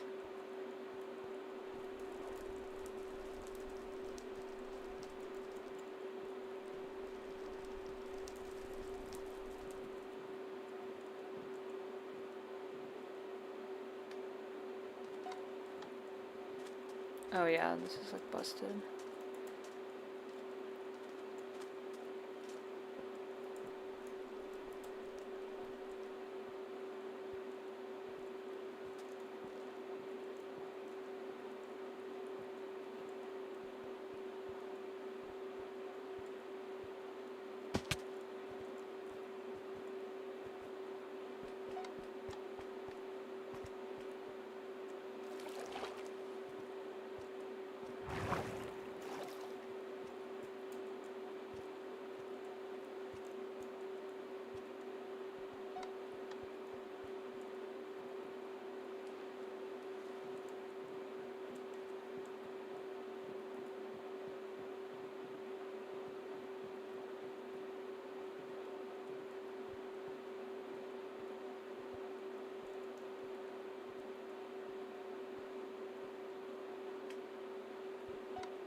Let's go to RNG.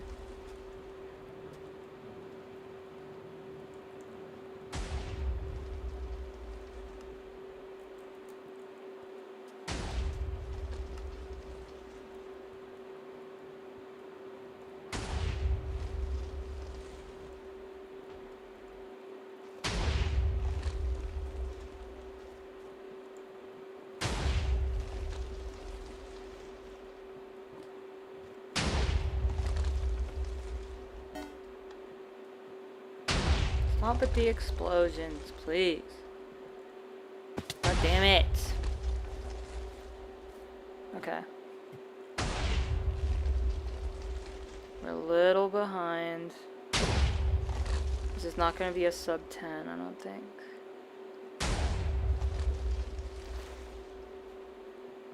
Unfortunately.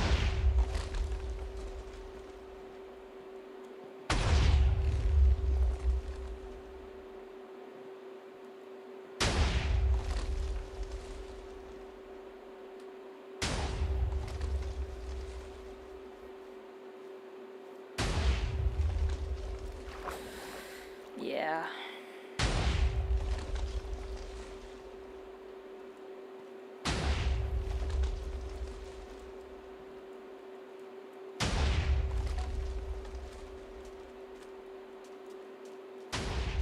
I still can't get away from the damn TNT. Shut up.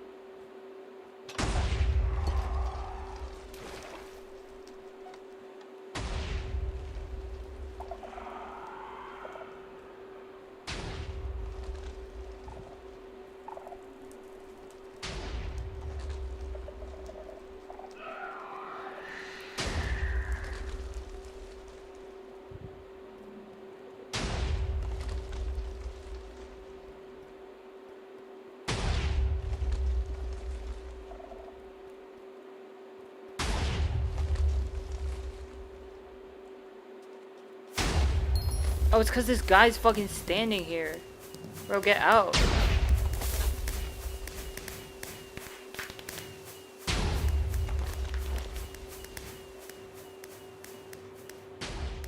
Ah. By 1 minute.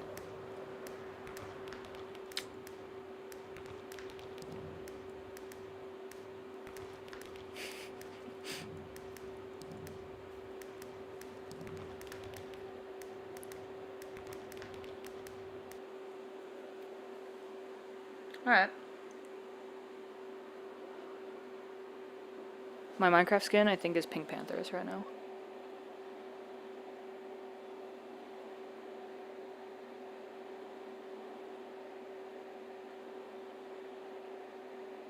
Okay, well, thanks to the 250 of you that watch me play Minecraft. Everyone have a good night or day or afternoon, and happy holidays to all who celebrate.